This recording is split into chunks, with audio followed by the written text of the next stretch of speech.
আউযু বিল্লাহি মিনাশ শাইতানির রাজিম। বিসমিল্লাহির বিসমিল্লাহির রহমানির রহিম।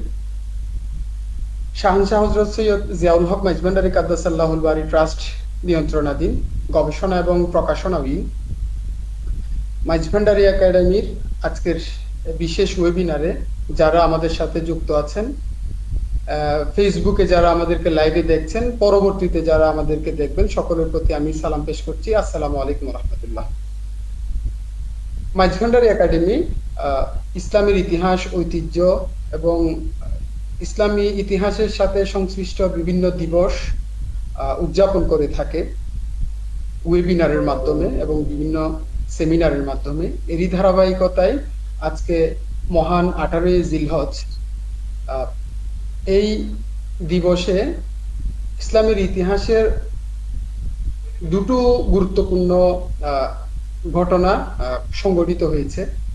একটি হচ্ছে ইসলামের খুলাফায়ে রাশিদিনগণের তৃতীয় খলিফা হযরত ওসমান জিন নুরাইন রাদিয়াল্লাহু তাআলা আনহু-এর শাহাদাত দিবস আজকের এই 18ই জিলহজ।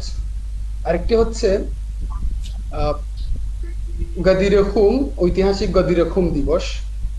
আহ, দশম হিজরিতে রাসূল করিম সাল্লাল্লাহু আলাইহি ওয়াসাল্লাম ঐতিহাসিক বিদায় হজের সমাপনান্তে আহ, খুম নামক একটি জলাশয়ে গদিরের সামনে রাসূল সাল্লাল্লাহু আলাইহি ওয়াসাল্লাম, আহলে বাইতে রাসূল সাল্লাল্লাহু আলাইহি ওয়াসাল্লামের অন্যতম সদস্য হযরত মাওলা আলী কাররামাল্লাহু ওয়াজহাহু এর মহান মর্যাদা সম্পর্কে একটি ঐতিহাসিক ভাষণ দিয়েছিলেন এই দিনে। সেজন্য আহলে সুন্নাত ওয়াল জামাত এবং তাসাউফ পন্থীদের নিকট এই দিবসটি ঐতিহাসিক গুরুত্ব রাখে।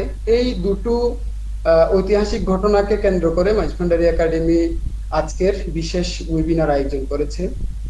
আজকের এই ওয়েবিনারে সম্মানিত আলোচক হিসেবে আমাদের সাথে যুক্ত আছেন চট্টগ্রাম বিশ্ববিদ্যালয়ের আরবি বিভাগের সম্মানিত অধ্যাপক প্রফেসর ডক্টর মাওলানা মোহাম্মদ জাফরুল্লাহ স্যার, এবং আলোচক হিসেবে আরো যুক্ত আছেন হযরত আলী শাহ রহমতুল্লাহ আলাইহি জামে মসজিদের সম্মানিত খতিব মোহাম্মদ রেজাউল মুস্তাফা তানবীর আজহারি। সম্মানিত আলোচকগণকে আমাদের আজকের ওয়েবিনারে স্বাগত জানাচ্ছি। তো আমরা আর কথা না বাড়িয়ে আমাদের সম্মানিত আলোচকগণের আলোচনায় চলে যেতে চাই। শুরুতেই আমি এই দুটো ঐতিহাসিক ঘটনা, হযরত উসমান জিন নুরাইন রাদিয়াল্লাহু তাআলা আনহু এর পবিত্র শাহাদাত দিবস এবং ঐতিহাসিক গদিরে খুম দিবস, এই দুটো বিষয়ের উপরে আলোচনায় অংশগ্রহণ করার জন্য বিনীতভাবে অনুরোধ করছি হযরত আলী শাহ জামে মসজিদের সম্মানিত খতিব মোহাম্মদ রেজাউল মুস্তাফা তানবীর আজহারিকে।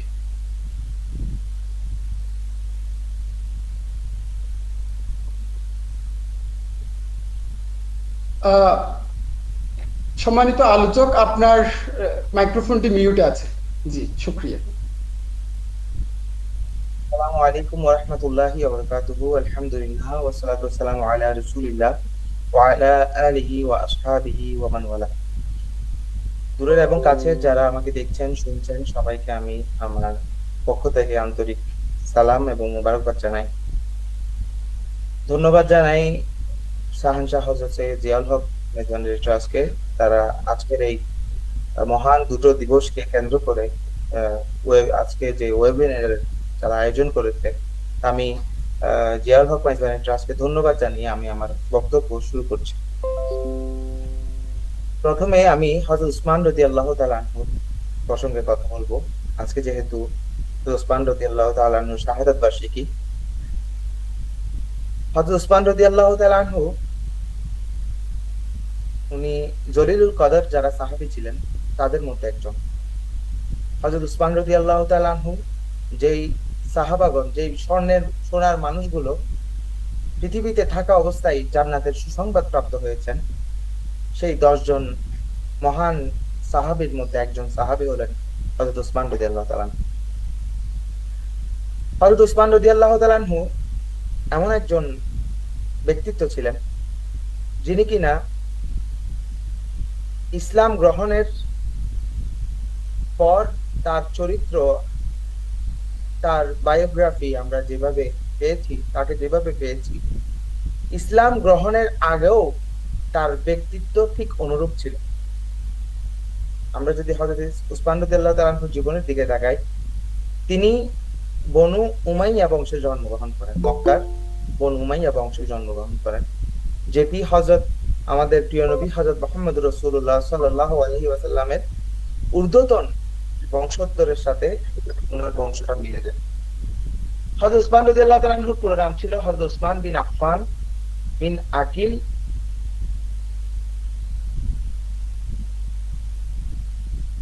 হযরত উসমান বিন আফফান বিন উমাইয়া। আর ওনার জাহেলি যুগে ওনার কুনিয়াত ছিল আবু আমর, যেটি ইসলাম গ্রহণের পর বিশেষ করে হযরতে রুকাইয়া, নবীজির কন্যা হযরতে রুকাইয়া রাদিয়াল্লাহু তাআলা আনহুকে বিবাহ করার পর যখন ওনাদের ঘর আলোকিত করে আব্দুল্লাহর জন্ম হলো, ওনার কুনিয়াত হয়ে গেল আবু আব্দুল্লাহ। এবং হযরতে উসমান রাদিয়াল্লাহু তাআলা আনহুর লকব ছিল দুনূরাইন। ওনার ঐতিহাসিকগণ বলেছেন হযরত উসমান রাদিয়াল্লাহু তাআলা আনহুর জন্ম হয়েছে হস্তি বাহিনীর যেই আমুল ফিল বলা হয় যে ঘটনাকে, সেই হস্তি বাহিনীর ঘটনার 6 বছর পর হযরত উসমান রাদিয়াল্লাহু তাআলা আনহুর জন্ম হয়েছে মক্কায়। তিনি রাসূল পাক সাল্লাল্লাহু আলাইহি ওয়াসাল্লামের চেয়ে 4 থেকে 5 বছরের তিনি ছোট ছিলেন।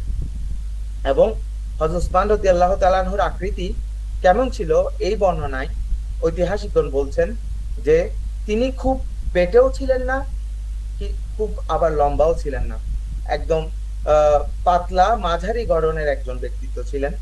এবং উনার মাথায় ঘন চুল ছিল এবং মুখে ঘন দাড়ি ছিল, এবং উনার মাথার চুলগুলো একটু হলদে, একটু হলুদ রঙের ছিল।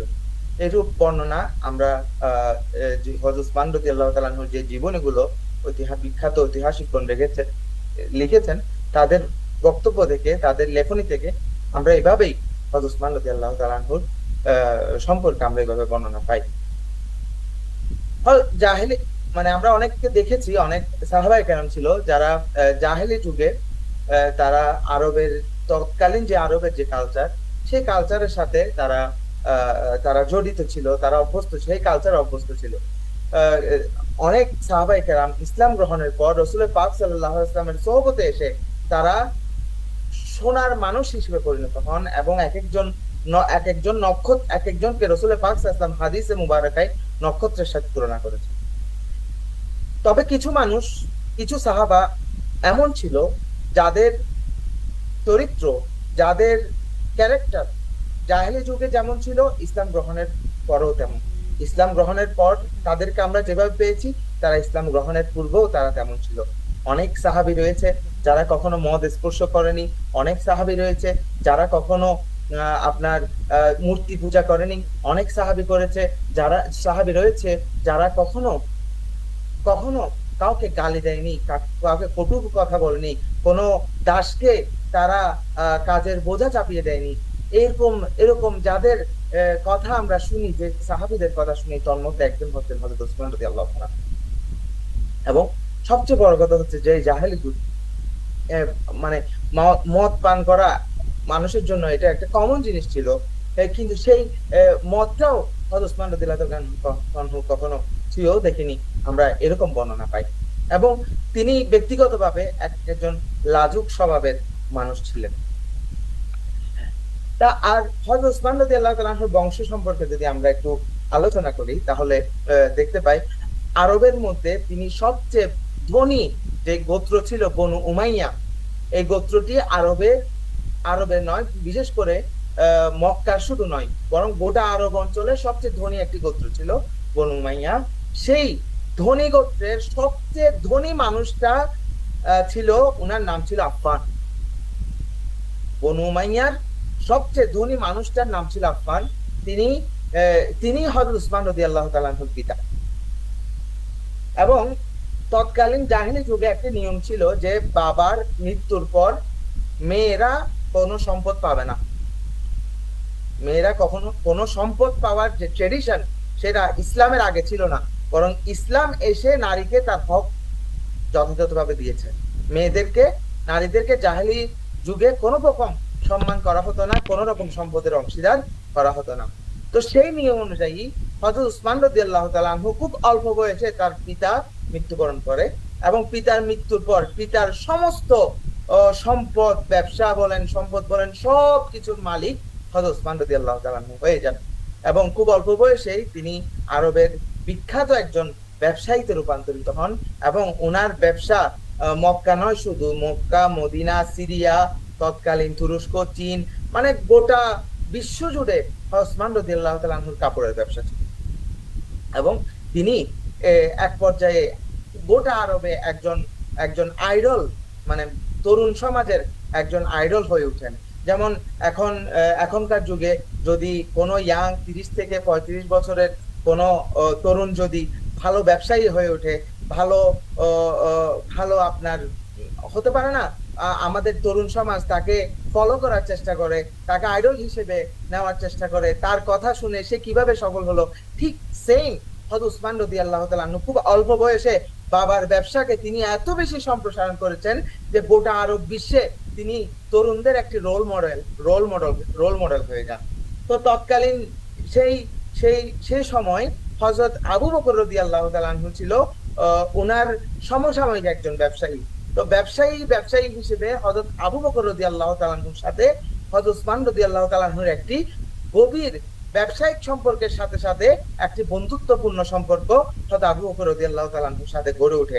এবং সেই বন্ধুত্বের জায়গা থেকে যখন রাসূল পাক সাল্লাল্লাহু আলাইহি ওয়াসাল্লাম কাছে ওহী আসলো, হেরা গুহায় যখন ওহী আসলো, তিনি ইসলামের প্রচার প্রসার করছিলেন, তখন সর্বপ্রথম ইসলাম গ্রহণ করেন হযরতে আবু বকর রাদিয়াল্লাহু তাআলা আনহু।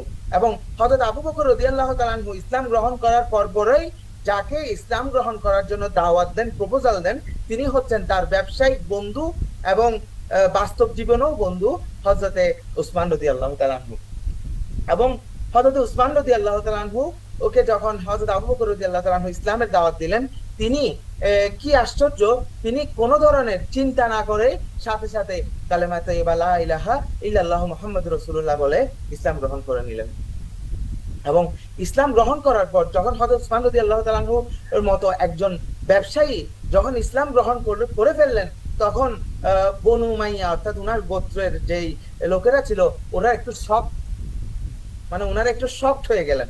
মানে এটা আমি কিসের সাথে তুলনা নিতে পারি, যেমনটা ধরেন এই যুগের কোন ভিন্ন ধর্মী ব্যবসায়ী যখন মনে করেন ইসলাম ধর্ম গ্রহণ করবে, অথবা যখন কোন ধরনের বড় ব্যবসায়ী যখন আমাদের, এখন আমি দলগুলোর কথা বলি, কোন বড় ব্যবসায়ী যখন আমার মতাদর্শ বা আমার হয়ে কথা বলবে, তখন আমার পুরো গোটা যে আমার যারা ভক্ত মুরিদ রয়েছে তারা একটু আনন্দিত হবে।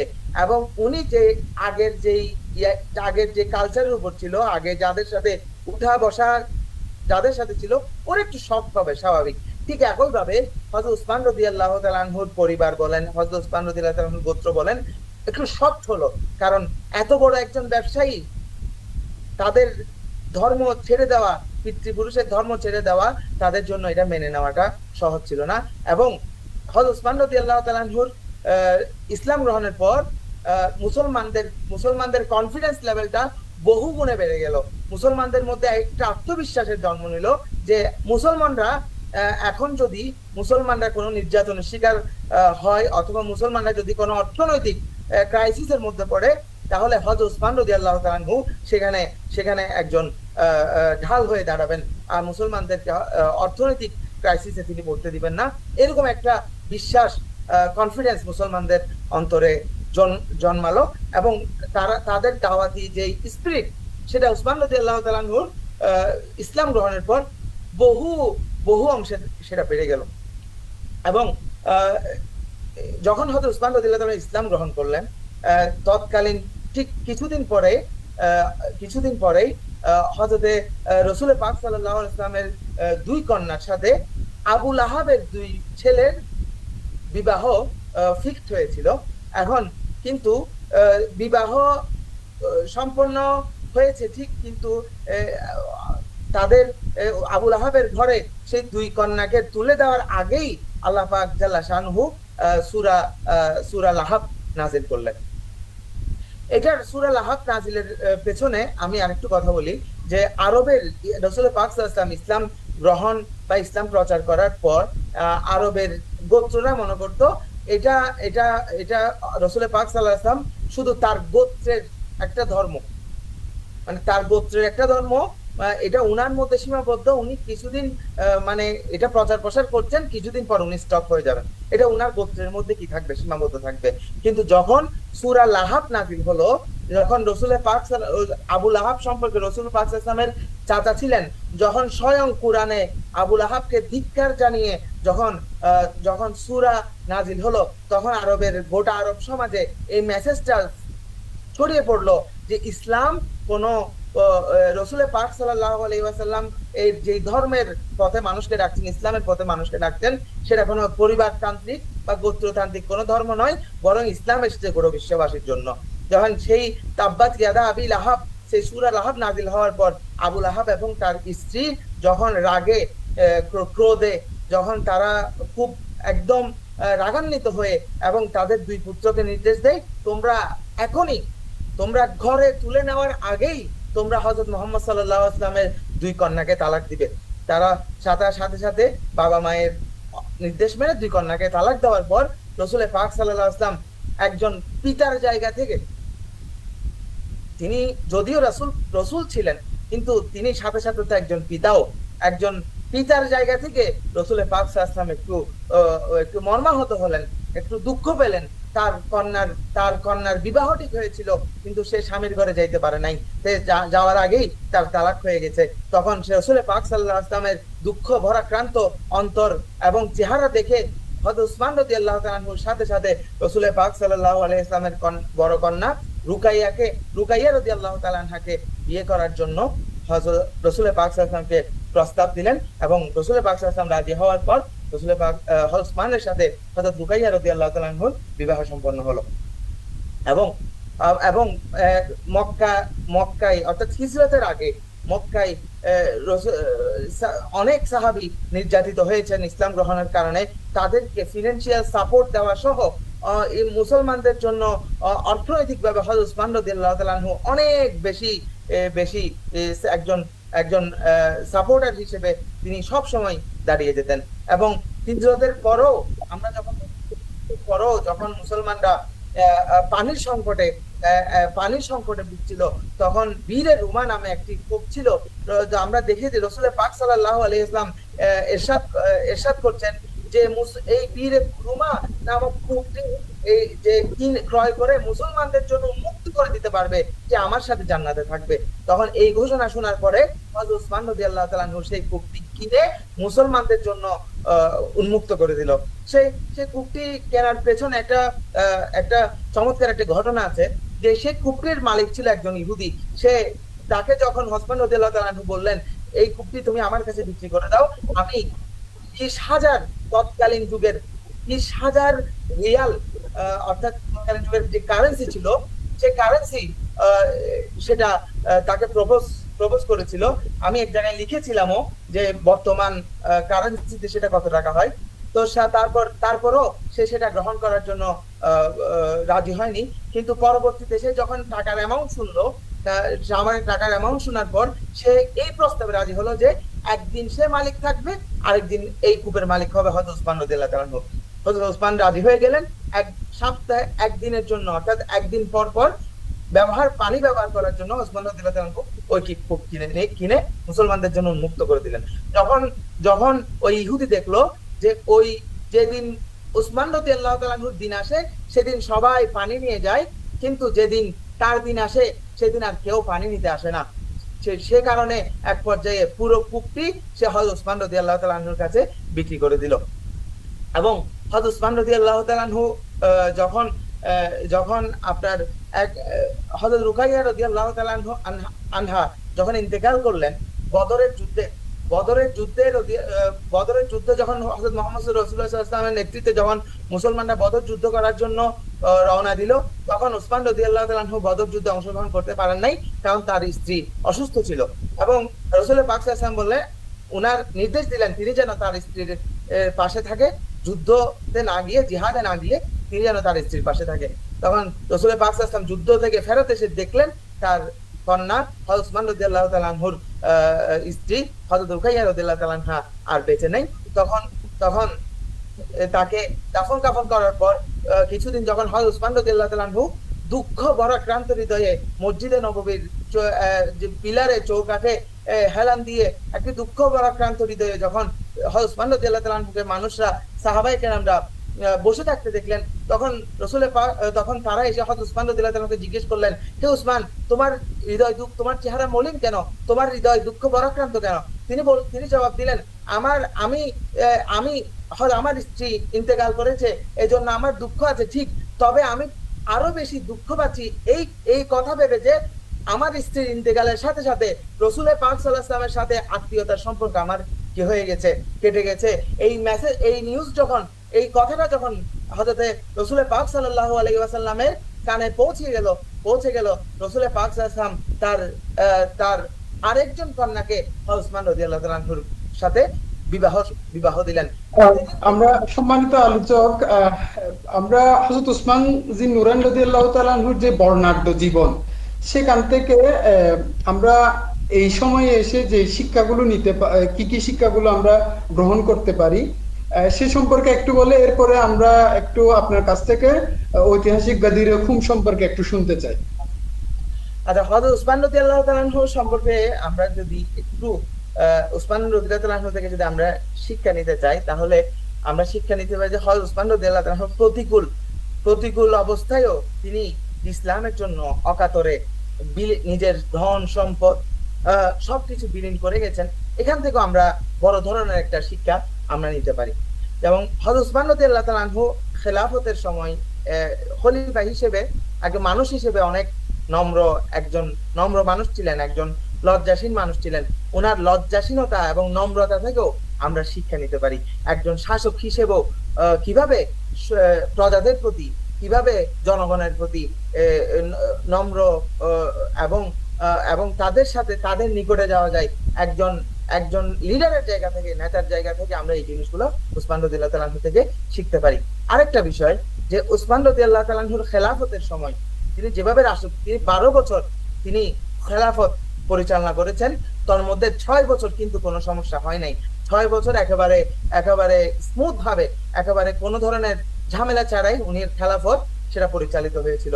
6 বছর পর উসমান 6 বছর পর থেকেই একটু করে আপনার ঝামেলাটা শুরু হয়। হযরত উসমান রাদিয়াল্লাহু তাআলা আনহুর সবচেয়ে বড় অবদান ছিল তিনি তার খেলাফত অবস্থায় মুসলমানরা অর্থনৈতিকভাবে অনেক বেশি সমৃদ্ধশালী হয়েছিল। আমরা এখান থেকে এই মেসেজটা নিতে পারি যে তিনি তৎকালীন যুগে, অর্থাৎ খেলাফতের সেই যুগে বসে মুসলমানদেরকে অর্থনৈতিকভাবে শক্তিশালী করার জন্য পরিকল্পনা হাতে নিয়েছেন। ঠিক একইভাবে এই সময়ে এসে এটা আমাদের জন্য বড় শিক্ষা যে এখনো যদি আমরা অর্থনৈতিকভাবে শক্তিশালী হওয়ার জন্য চেষ্টা না করি, আমরা কিন্তু বর্তমান বিশ্বে আমরা কিন্তু অনেক মার খেয়ে যাব। এটা আমাদেরকে অবশ্যই মাথায় রাখতে হবে। এবং হযরত উসমান রাদিয়াল্লাহু তাআলা আনহুর যে বর্ণাঢ্য জীবন, সেখান থেকে সেটা আমাদেরকে পড়াশোনা করে সে সম্পর্কে বেশি বিস্তারিত জেনে, এবং সেখান থেকে শিক্ষা নেওয়াটা হবে হযরত একজন উসমান রাদিয়াল্লাহু তাআলা আনহুর মতো একজন সাহাবীর প্রতি আমাদের যেই হক রয়েছে সেই হকটাও আদায় হবে। আমি মুসলমানদেরকে উদাত্ত আহ্বান জানাবো, যারা তরিকতপন্থী আছেন ওনাদেরকে উদাত্ত আহ্বান জানাবো, কিছু জায়গার মধ্যে সীমাবদ্ধ না থেকে আপনারা রাসূলের পাক সাল্লাল্লাহু আলাইহি ওয়াসাল্লামের জীবনী, খোলাফায়ে রাশিদিনের জীবনী, বড় বড় আইম্মায়ে কেরাম যারা ছিলেন ওদের জীবনীগুলো পড়বেন, কারণ ওদের জীবনী আমাদের জন্য এক একটি বাস্তব শিক্ষা। জি, এরপর আমরা একটু ঐতিহাসিক, আজকে যেহেতু দুটো বিষয়, একটি হচ্ছে হযরত উসমান জিন নুরাইন রাদিয়াল্লাহু তাআলা আনহুর শাহাদাত দিবস স্মরণ করা এবং ওনার যে শানে আজমত, ওনার জীবনী তাজকিরা করা, আর একটি হচ্ছে ঐতিহাসিক গাদির খুম সম্পর্কে আমরা আলোচনা শুনতে চাই। এই পর্যায়ে আপনার কাছ থেকে গাদির খুম, ঐতিহাসিক যে গাদির খুম দিবসটি আছে, এটির যে ঐতিহাসিক গুরুত্ব, তাসাউফ পন্থীদের জন্য এটির গুরুত্ব, আহলে সুন্নাত ওয়াল জামাতের অনুসারীদের জন্য এর গুরুত্ব সম্পর্কে, এটি কেন আমাদের জন্য এত গুরুত্বপূর্ণ, এ বিষয়ে একটু আপনার কাছ থেকে আলোচনা শুনতে চাই। জি, আপনাকে ধন্যবাদ। গাদির খুম সম্পর্কে একেবারে বিস্তারিতভাবে আশা করি আমার শ্রদ্ধেয় উস্তাদ চট্টগ্রাম বিশ্ববিদ্যালয়ের আরবিক ডিপার্টমেন্টের সম্মানিত professor doctor Mohammad Zafrullah sir সমৃদ্ধ আলোচনা করবেন। তিনি আমাদের সকলের শিক্ষক। আমি উনার সম্মানে এই বিষয়ে একেবারে একেবারে অনেক সময় নিয়ে আলোচনা আমি করব না। এ বিষয়ে স্যার বিস্তারিত আমাদেরকে জানাবেন, এবং এটার যে একটা কন্ট্রোভার্সি মানে দেখা যায়, সেটার যে একটা সুন্দর একটা সমাধান আমরা স্যারের কাছ থেকেও পাবো। তবে আমি যেহেতু আজকে অনুষ্ঠানের সৌন্দর্য হিসেবে যেহেতু এই বিষয়ে আলোচনা করার জন্য আমি আদিষ্ট হয়েছি, তাই একটু আমি আলোচনা করার চেষ্টা করব। যে গদির হুম এটা একটা অনুষ্ঠান, এটা একটা উপলক্ষ, এটা একটা উপলক্ষ, এবং ঐতিহাসিকভাবে এই ঘটনাটা সত্য। আমরা কোন কোরআন হাদিসে মুবারকায় কোন এবং হাদিস থেকে আমরা যেই যে বর্ণনা আমরা পাই, মুসলমানদের মধ্যে যতগুলো সেক্ট রয়েছে, যতগুলো স্কুল রয়েছে, কোন স্কুল এই গদিরে খুমের ঘটনাকে অস্বীকার করতে পারবে না। এটা একটা ঐতিহাসিক সত্য। রাসূল পাক সাল্লাল্লাহু আলাইহি ওয়াসাল্লাম হিজরত করে বিদায় হজ থেকে আসার সময় গদিরে খুম নামক জায়গায় দাঁড়িয়ে হযরত মাওলা আলী রাদিয়াল্লাহু তাআলা আনহুকে মওলা বলে তিনি ঘোষণা দিয়েছেন। এখন কথা হলো, যারা নিজেদেরকে শিয়া দাবি করে, ওরা এটাকে ঈদে আকবর, মানে ঈদে আকবর মানে সবচাইতে বড় ঈদ বলে এটাকে সেলিব্রেশন করে। এখন আমি আমি আমি আমার আমি আমার জ্ঞানের জায়গা থেকে, ক্ষুদ্র জ্ঞানের জায়গা থেকে যতটুকু বলতে পারি, মানে ঈদ শরঈ ঈদ হলো দুইটা, ঈদ উল ফিতর, ঈদ উল আযহা। আর যত ঈদ আছে এগুলো শরঈ না, এগুলো শরঈ না। এগুলো যেমন ঈদ মিলাদুন নবী সাল্লাল্লাহু আলাইহি ওয়াসাল্লাম আছে, হ্যাঁ, আমরা অনেক অনেক বর্ণাঢ্যতার সাথে আমরা এটা উদযাপন করি। এবং আল্লাহ রাসূল সাল্লাল্লাহু আলাইহি ওয়াসাল্লামের হাদিসে মুবারাকায় শুক্রবারকেও গরিবের জন্য ঈদের দিন বলা হয়েছে, এবং রাসূল পাক সাল্লাল্লাহু আলাইহি ওয়াসাল্লামের হাদিসে শুক্রবারে ঈদের দিন হিসেবে রোজা রাখতেও নিষেধ করা হয়েছে, শুধু শুক্রবারে রোজা রাখতেও নিষেধ করা হয়েছে। তাহলে তাহলে ঈদ বোঝা যায় যে ঈদ উল ফিতর এবং ঈদ উল আযহা ছাড়াও ইসলামে আরো ঈদের অস্তিত্ব কিন্তু আছে। তবে দুইটা ঈদ হলো শরঈ, আর বাকি ঈদগুলো হচ্ছে লুগাবি। শরঈ ঈদ হচ্ছে ঈদ উল ফিতর, ঈদ উল আযহা, বাকি ঈদগুলো লুগাবি। যেমন আমরা আমাদের কোন সন্তান বাসায় বা আমাদের কোন সন্তান জন্ম নিলে আমরা খুশি হই, আমরা বলি এটা আমাদের জন্য ঈদের দিন, তা এটা একটা খুশির উপলক্ষ। ঠিক একই ভাবে যারা আহলে বাইতকে ভালোবাসে, যারা মাওলা আলী রাদিয়াল্লাহু তাআলা আনহুকে ভালোবাসে, যারা ইমামে হাসান ইমামে হুসাইন রাদিয়াল্লাহু তাআলা আনহুকে ভালোবাসে, তাদের জন্য বিশেষ করে আহলে বাইত সংশ্লিষ্ট যেই যেই যেই ঐতিহাসিক ঘটনাগুলো আছে, তাদের ওই ঘটনাগুলোকে ওই আহলে বাইতের যারা প্রকৃত মুহিব্বিন আছে, তারা এটাকে ঈদের দিনের মতো মনে করে। এর মানে এই নয় যে এটা ঈদ উল ফিতর থেকেও বড় ঈদ, অথবা ঈদ উল আযহা থেকেও বড় ঈদ, অথবা ঈদে মিলাদুন নবী থেকেও বড় ঈদ। এটাকে আমরা আহলুস সুন্নাহ ওয়াল জামাতের যারা অনুসারী আছি, আমরা এটাকে মনে করি না। যাই হোক, ইসলামের মধ্যে কোন দিবস উদযাপন করা এটা হারাম, মৌলিকভাবে এটা হারাম নয়, এটা কিন্তু হালাল। হারাম কখন হবে? যখন এগুলোর সাথে কোনো হারাম অ্যাক্টিভিটি, কোনো হারাম অ্যাক্টিভিটি, কোনো হারাম বিশ্বাস যখন যুক্ত হবে এই উদযাপনের সাথে, তখন এটা হারাম হবে। শিয়ারা পালন করে বিদায় আমার জন্য হারাম হয়ে যাবে, ব্যাপারটা কিন্তু এরকম নয়। যেমন রাসূল পাক সাল্লাল্লাহু আলাইহি ওয়াসাল্লাম যখন মদিনায় হিজরত করেন, তখন ইহুদিদেরকে তিনি মুহররম মাসের 10 তারিখ রোজা রাখতে দেখেছেন। তখন তিনি জিজ্ঞেস করেছিলেন, তোমরা তোমরা কেন এই দিনে রোজা রাখো? তারা উত্তর দিয়েছিল যে এই দিনে মূসা আলাইহিস সালাম ফেরাউন থেকে নাজাত পেয়েছেন, সেজন্য আমরা রোজা রাখি।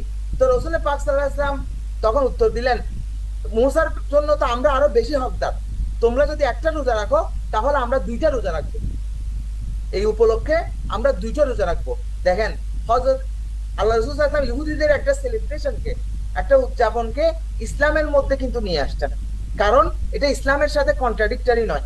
এখন আপনি যদি যুক্তি দেন শিয়ারা পালন করে কেন, তারা বিশ্বাস করে ঈদে গদিরে খুম হচ্ছে সবচেয়ে বড় ঈদ, এবং তারা বিশ্বাস করে মাওলা অর্থ খলিফা, এই অর্থ বিশ্বাস করে বিদায় এটা আমরা পালন করতে পারবো না। ভাই, আমার জবাব হচ্ছে, এই বিশ্বাস তো আমাদের নাই। আমরা তো হযরত আলী রাদিয়াল্লাহু আনহুকে ভালোবাসি এবং ওনাকে মাওলা মানি, বেলায়েতের সম্রাট, সবকিছুই মানি। আমরা আমাদের বিশ্বাস নিয়ে এই দিনটাকে আমরা সম্মান করব।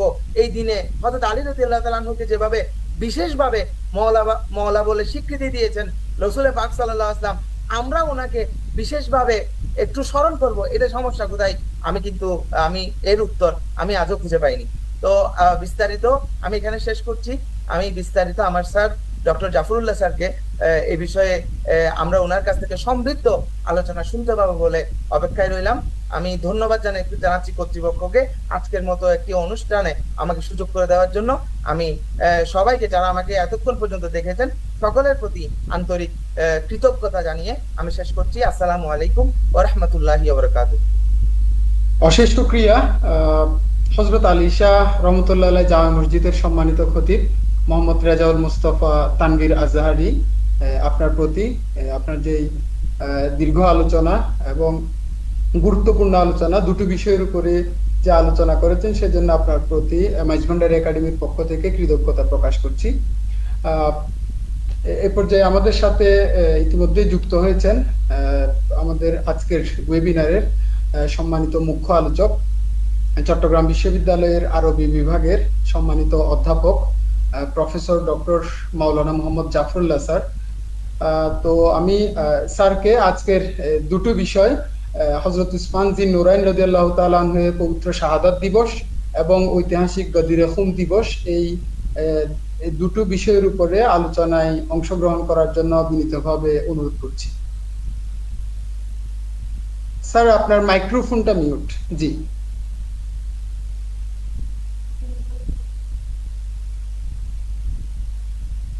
স্যার, আপনার কথাগুলো শোনা যাচ্ছে না।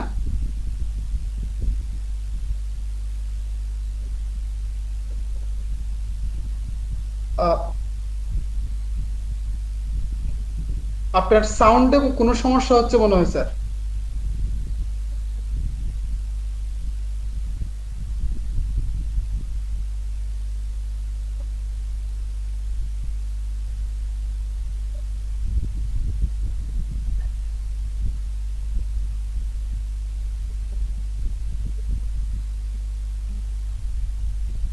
শোনা যাচ্ছে না স্যার।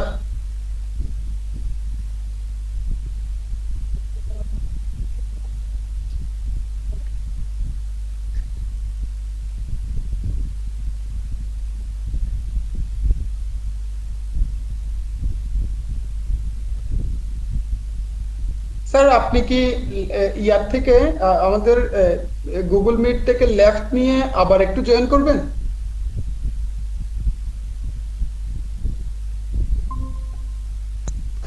হ্যাঁ, এখন শোনা যাচ্ছে স্যার, এখন শোনা যাচ্ছে। হ্যাঁ, এখন ঠিক আছে স্যার। আসসালামু আলাইকুম। জি, ওয়ালাইকুম সালাম স্যার, শোনা আমি যাচ্ছে? আমি এতক্ষণ আমার ল্যাপটপে ছিলাম, ল্যাপটপে মনে হয় সাউন্ডটা ডিস্টার্ব করতেছে। হ্যাঁ হ্যাঁ, তো এখন আমি আমার মোবাইল ওপেন করেছি, মোবাইলে এগুলো এখন পাওয়া যাবে ইনশাআল্লাহ। ইনশাআল্লাহ। তো প্রথমে আমাদের তো আলোচনা হলো এই যে আজকে আমাদের দুইটা বিষয়ে আলোচনা, দুইটা বিষয়ে আলোচনার মধ্যে ইতিমধ্যে আমাদের প্রিয় ছাত্র তানভীর আজহারী অত্যন্ত সুন্দর আলোচনা করেছেন। আলহামদুলিল্লাহ, আমরা ওনাকে ধন্যবাদ জানাই। এখন আমরা আলোচনা করব, ওই আমাকে দুইটা বিষয়ে আলোচনা করতে হবে নাকি? জি স্যার, যেহেতু মৌলানা মোহাম্মদ তানভীর আজহারী ওনার আলোচনার মধ্যে ফোকাস করেছেন হযরত উসমান জিন নুরাইন রাদিয়াল্লাহু তাআলা আনহুর বিষয়টা, আপনি স্যার একটু গাদিরে খুম বিষয়টার উপর একটু ফোকাস ম্যানারে আলোচনা করার জন্য অনুরোধ করব আর কি। যেহেতু দুটো বিষয় নিয়ে আলোচনার আজকের বিষয়বস্তু, তাহলে আমি প্রথমে গদির হোমের উপর আলোচনা করবো ইনশাল্লাহ। গদির হোম তো এটা আমাদের একটা বর্তমানে ভাইটাল বিষয়, এবং এটা নিয়ে আমাদের আহলে সুন্নাত ওয়াল জামাত এবং আমাদের আরো বিভিন্ন স্কুলের বিশেষত শিয়াদের যে কিছু কথাবার্তা নিয়ে এখন আমাদের মধ্যে সমস্যা চলতেছে। সে কারণে আমরা সমস্যার জায়গাগুলি কিভাবে মিনিমাইজ করতে পারি এবং কিভাবে আমরা ঐক্যবদ্ধ থাকতে পারি, সেই জিনিসটা আমাদেরকে একটু মাথায় আনতে হবে। এবং স্যার, আমি যদি আরেকটু অনুরোধ করি, এই যে এই প্রজন্মের জন্য গাদিরে খুমের আলোচনাটা কেন গুরুত্বপূর্ণ, এই বিষয়টা একটু আপনার আলোচনায় আসলে আমরা খুশি হব। এইটা একটা জরুরি বিষয়, গদির হুমরা বিষয়টা। তো আমি প্রথমে আজকে যেহেতু হযরত ইমাম আমরা খলিফায়ে সালেস উসমান ইবনে আফফান যে নূরাইন রাদিয়াল্লাহু তাআলা ওনাকে তো জন্নুর বলা হয়, আমি এই কথাটা একটু বলেই আমি গদির হুমরার দিকে যাচ্ছি। রাসূল করিম সাল্লাল্লাহু আলাইহি ইসলামের দুইটা মেয়ে তিনি শাদী করার সৌভাগ্য অর্জন করেছেন এবং এই কারণে তাকে দুই নূরের মালিক বলা হয়। তো আমরা সবাই বলি এটা আমাদের দেওবন্দি স্কুল হোক, তাওট হোক, এটা তারপরে আপনার যে আমাদের বেলবি হোক এবং যেই হোক যে কোনো ঘরানার আলেম ওলামারা এটাকে ওসমান ইবনে আফফান নূরাইন রাদিয়াল্লাহু তাআলা হিসেবে তাকে সম্বোধন করেন। এখানে আবার কারো ইখতিলাফ নাই, যেহেতু ইখতিলাফ নাই সেহেতু সবাই ওনাকে মেনে নিয়েছেন, উনি নূরাইন। তো সুতরাং আমরা এখানে রসুলের মেয়েকে নূর বলতেছি, কিন্তু আমরা রসুলকে নূর বলতে মানে কোনটা বোধ করি, এটা আমাদের দুর্ভাগ্য মুসলমানদের জন্য। আবার এটা নিয়ে ইখতিলাফ করা, সারা বছর আমি লেখাপড়া করলাম,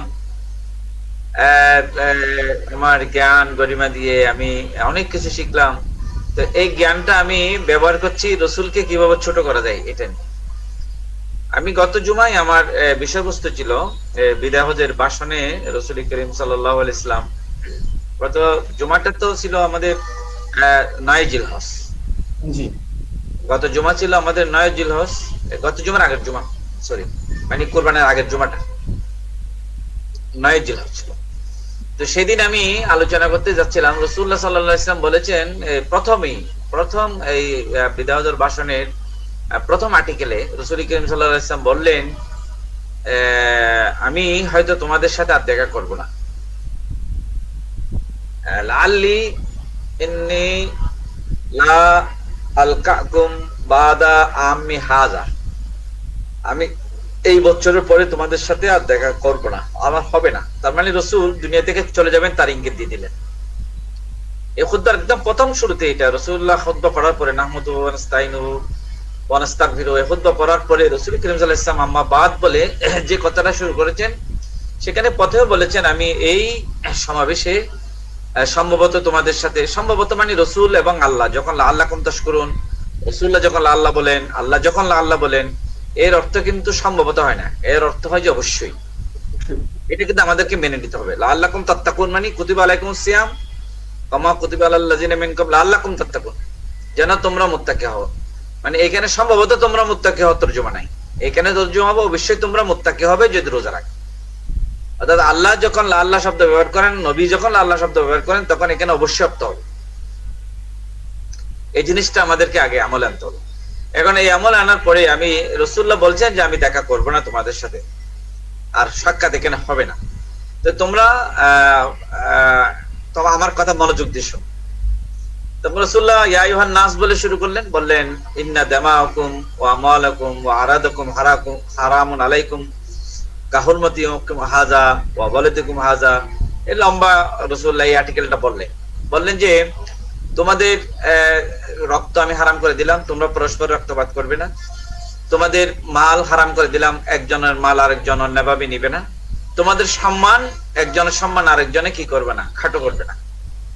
কারো সম্মান নিয়ে টানাটানি করবে না। অর্থাৎ একজন মুসলমানের জন্য আরেকজন মুসলমানের সম্মান হানি করা নাজায়েজ এবং হারাম করে দিলেন ওই দিন। তো দুর্ভাগ্যবশত আমরা এমন মুসলমান হলাম এবং আমরা আবার দায়ী হলাম যে আমরা মুসলমানের সম্মান নিয়ে টানাটানি করি না, আমাদের প্রিয় নবী রাসূলুল্লাহ সাল্লাল্লাহু আলাইহি ওয়াসাল্লামের সম্মান নিয়ে টানাটানি করি। এটা আমাদের মুসলমান জাতি হিসেবে আমাদের জন্য বড় দুর্ভাগ্যজনক। আমি ওই কথাটা আমি গত এই জুমার আগের জুমাতে আমি এটা নিয়ে আলোচনা করেছি এবং আমি এই জিনিসটা, তো যে জাতি যেই নবীর উম্মতরা সেই নবীর সম্মান নিয়ে টানাটানি করে, যেখানে সাধারণ মানুষের সম্মান নিয়ে টানাটানি করা রাসূল হারাম করেছে। ও আরাদাকুম মানে কি সম্মান, আমি তোমাদের একজনের সম্মান আরেকজন বিনষ্ট করতে নিষেধ করলাম, এটা হারাম করে দিলাম। তোমরা সবাইকে শ্রদ্ধা করবে, সম্মান করবে, এই রাসূলুল্লাহ এই কথাই বললেন। তো যেখানে সাধারণ উম্মতের সম্মান নিয়ে টানাটানি করা হারাম, সেখানে আমরা রাত জেগে লেখাপড়া করি রসুলকে কিভাবে ছোট করা যায়। হ্যাঁ, তো এখন এই যে এই জাতির কি হবে আমি বুঝতেছি না, আমরা কোন জায়গায় গিয়ে পড়ছি। আল্লাহ আমাদেরকে এই জায়গা থেকে উত্তরণ করার তৌফিক দান করে। আজকে আমাদের এই যে আমরা বিশ্ব মানে বর্তমান অবস্থায় যেখানে ইহুদি নাসারা সম্মিলিত ভাবে মুসলমানদের গাজাকে মানে গাজা বানালো। গাজা তো একটা উদাহরণ হয়ে গেছে, এটা একটা রাষ্ট্রের নাম না। গাজা একটা রাষ্ট্রের নাম না, একটা মজলুম জনপদের নাম হলো গাজা। পৃথিবীর 100 বছর পরে যদি মানে 100 বছর না, আপনার 10 বছর পরেও যদি কেউ ইতিহাস লেখে, মানে লেখা হয়ে যাবে হয়তো বই, মানুষ তার থেমে থাকে, ইতিহাস তার থেমে থাকবে না। তো গাজা বলতে কোন একটা ভূখণ্ডকে বোঝাবে না, গাজা বলতে বুঝবে একটা জনপদের নাম, যে জনপদ ইহুদি নাসারার চক্রান্তে কিছু মানুষ মানে নির্মম ভাবে মজলুমের শিকার হয়েছে, সেই জনপদের নাম গাজা। গাজা পৃথিবীর একটা ফিলিস্তিনের অঞ্চল হিসেবে এটা ট্রিট করা হবে না, এটা একটা এমন একটি জায়গা হিসেবে ট্রিট হবে। যেমন আমরা ফেরৌন, যেমন নমরুদ, আমরা বলিনি তুমি নমরুদ তুমি ফেরৌন, তার মানে ফেরৌন এমন একটি চরিত্র হয়ে গেছে যে কেউ যদি অন্যায় করে তাকে ফেরৌন বলে, কেউ যদি অন্যায় করে তাকে নমরুদ বলে। ঠিক একটা জনপদ যদি মানে বলা হয় যে মজলুম জুলুমের শিকার একটা জনপদের নাম যদি কেউ বলে, সেটা এখন জনপদটা গাজা। আর আমরা সবাই নাকে তেল দিয়ে ঘুমাচ্ছি, মুসলমানরা ভোগ বিলাস করছি, 5 স্টার হোটেল থাকছি। আমি এই প্রসঙ্গে আমি বলতে চাই, ধরেন আমাদের উপর হজ ফরজ হয়েছে একবার, আমার কথা হয়তো অনেকে অনেকভাবে নিবেন, আর তো আমাদেরকে তো ট্রল করার, আমাদেরকে এটা আমাদের দুর্ভাগ্য আসলে আমরা কোন জায়গায় আছি। আমি বলছি আমি ভাই আমি সুন্নি, আমি মওলা আলীর পক্ষের, আমি হযরত উসমানের পক্ষের, আমি আবু বকর সিদ্দিকের, আমি প্রথম খলিফা হযরত আবু বকর মানি না। ভাই আপনি শিয়া, কেন শিয়া? আমি শিয়ারা কি আবু বকর সিদ্দিককে প্রথম খলিফা মানে না। তো আপনি শিয়াকে কেন গালি দেন? এই জন্য গালি দেন যে এরা হযরত আবু বকর সিদ্দিককে প্রথম খলিফা মানে। ভাই আমি তো আবু বকর সিদ্দিককে প্রথম খলিফা মানি, এবং আমার মাওলা আলী সাহেব খোদাও মেনে নিয়েছেন, আবু বকর সিদ্দিককে খলিফা মেনে নিয়েছেন, এবং ওনার আন্ডারে যুদ্ধ করেছেন, এবং ওনার আন্ডারে রাষ্ট্রীয় দায়িত্ব পালন করেছেন, অনেক দায়িত্ব পালন করেছেন। তো হযরত আলী তো ওনাকে খলিফা মেনে নিয়েছেন, তো আমি কেন মানবো না? আমিও মানি। বলে না তারপর আপনি শিয়া, কেন আপনি আলীর তারিফ করেন? ভাই এটা কোনো কথা হইল? এমন এক যুগে আসলাম। গত বছর আমি গদির হোমে মানে এই অনুষ্ঠানে একটা গদির হোমের অনুষ্ঠানে আলোচনা করেছি, আমাদের অনেক ভাই এটা নিয়ে টল করা শুরু করেছে। গদির হোম শুনলেই মনে করে যে ভাই শিয়া। তো ভাই হযরত আলীর শানে তো অনেক, এই কথাটা রাসূলুল্লাহ বলেছেন, রাসূলুল্লাহ কি শিয়া? আচ্ছা রাসূলুল্লাহ যদি শিয়া হয় তাহলে আমি শিয়া হতে সুবিধা কি? এই কথাটা যদি রাসূলুল্লাহ বলে থাকেন, গদির হোমের ভাষণটা যদি রাসূলুল্লাহ দিয়ে থাকেন, গদির হোমে দিয়ে থাকেন, তো রাসূলুল্লাহ কোন পক্ষের?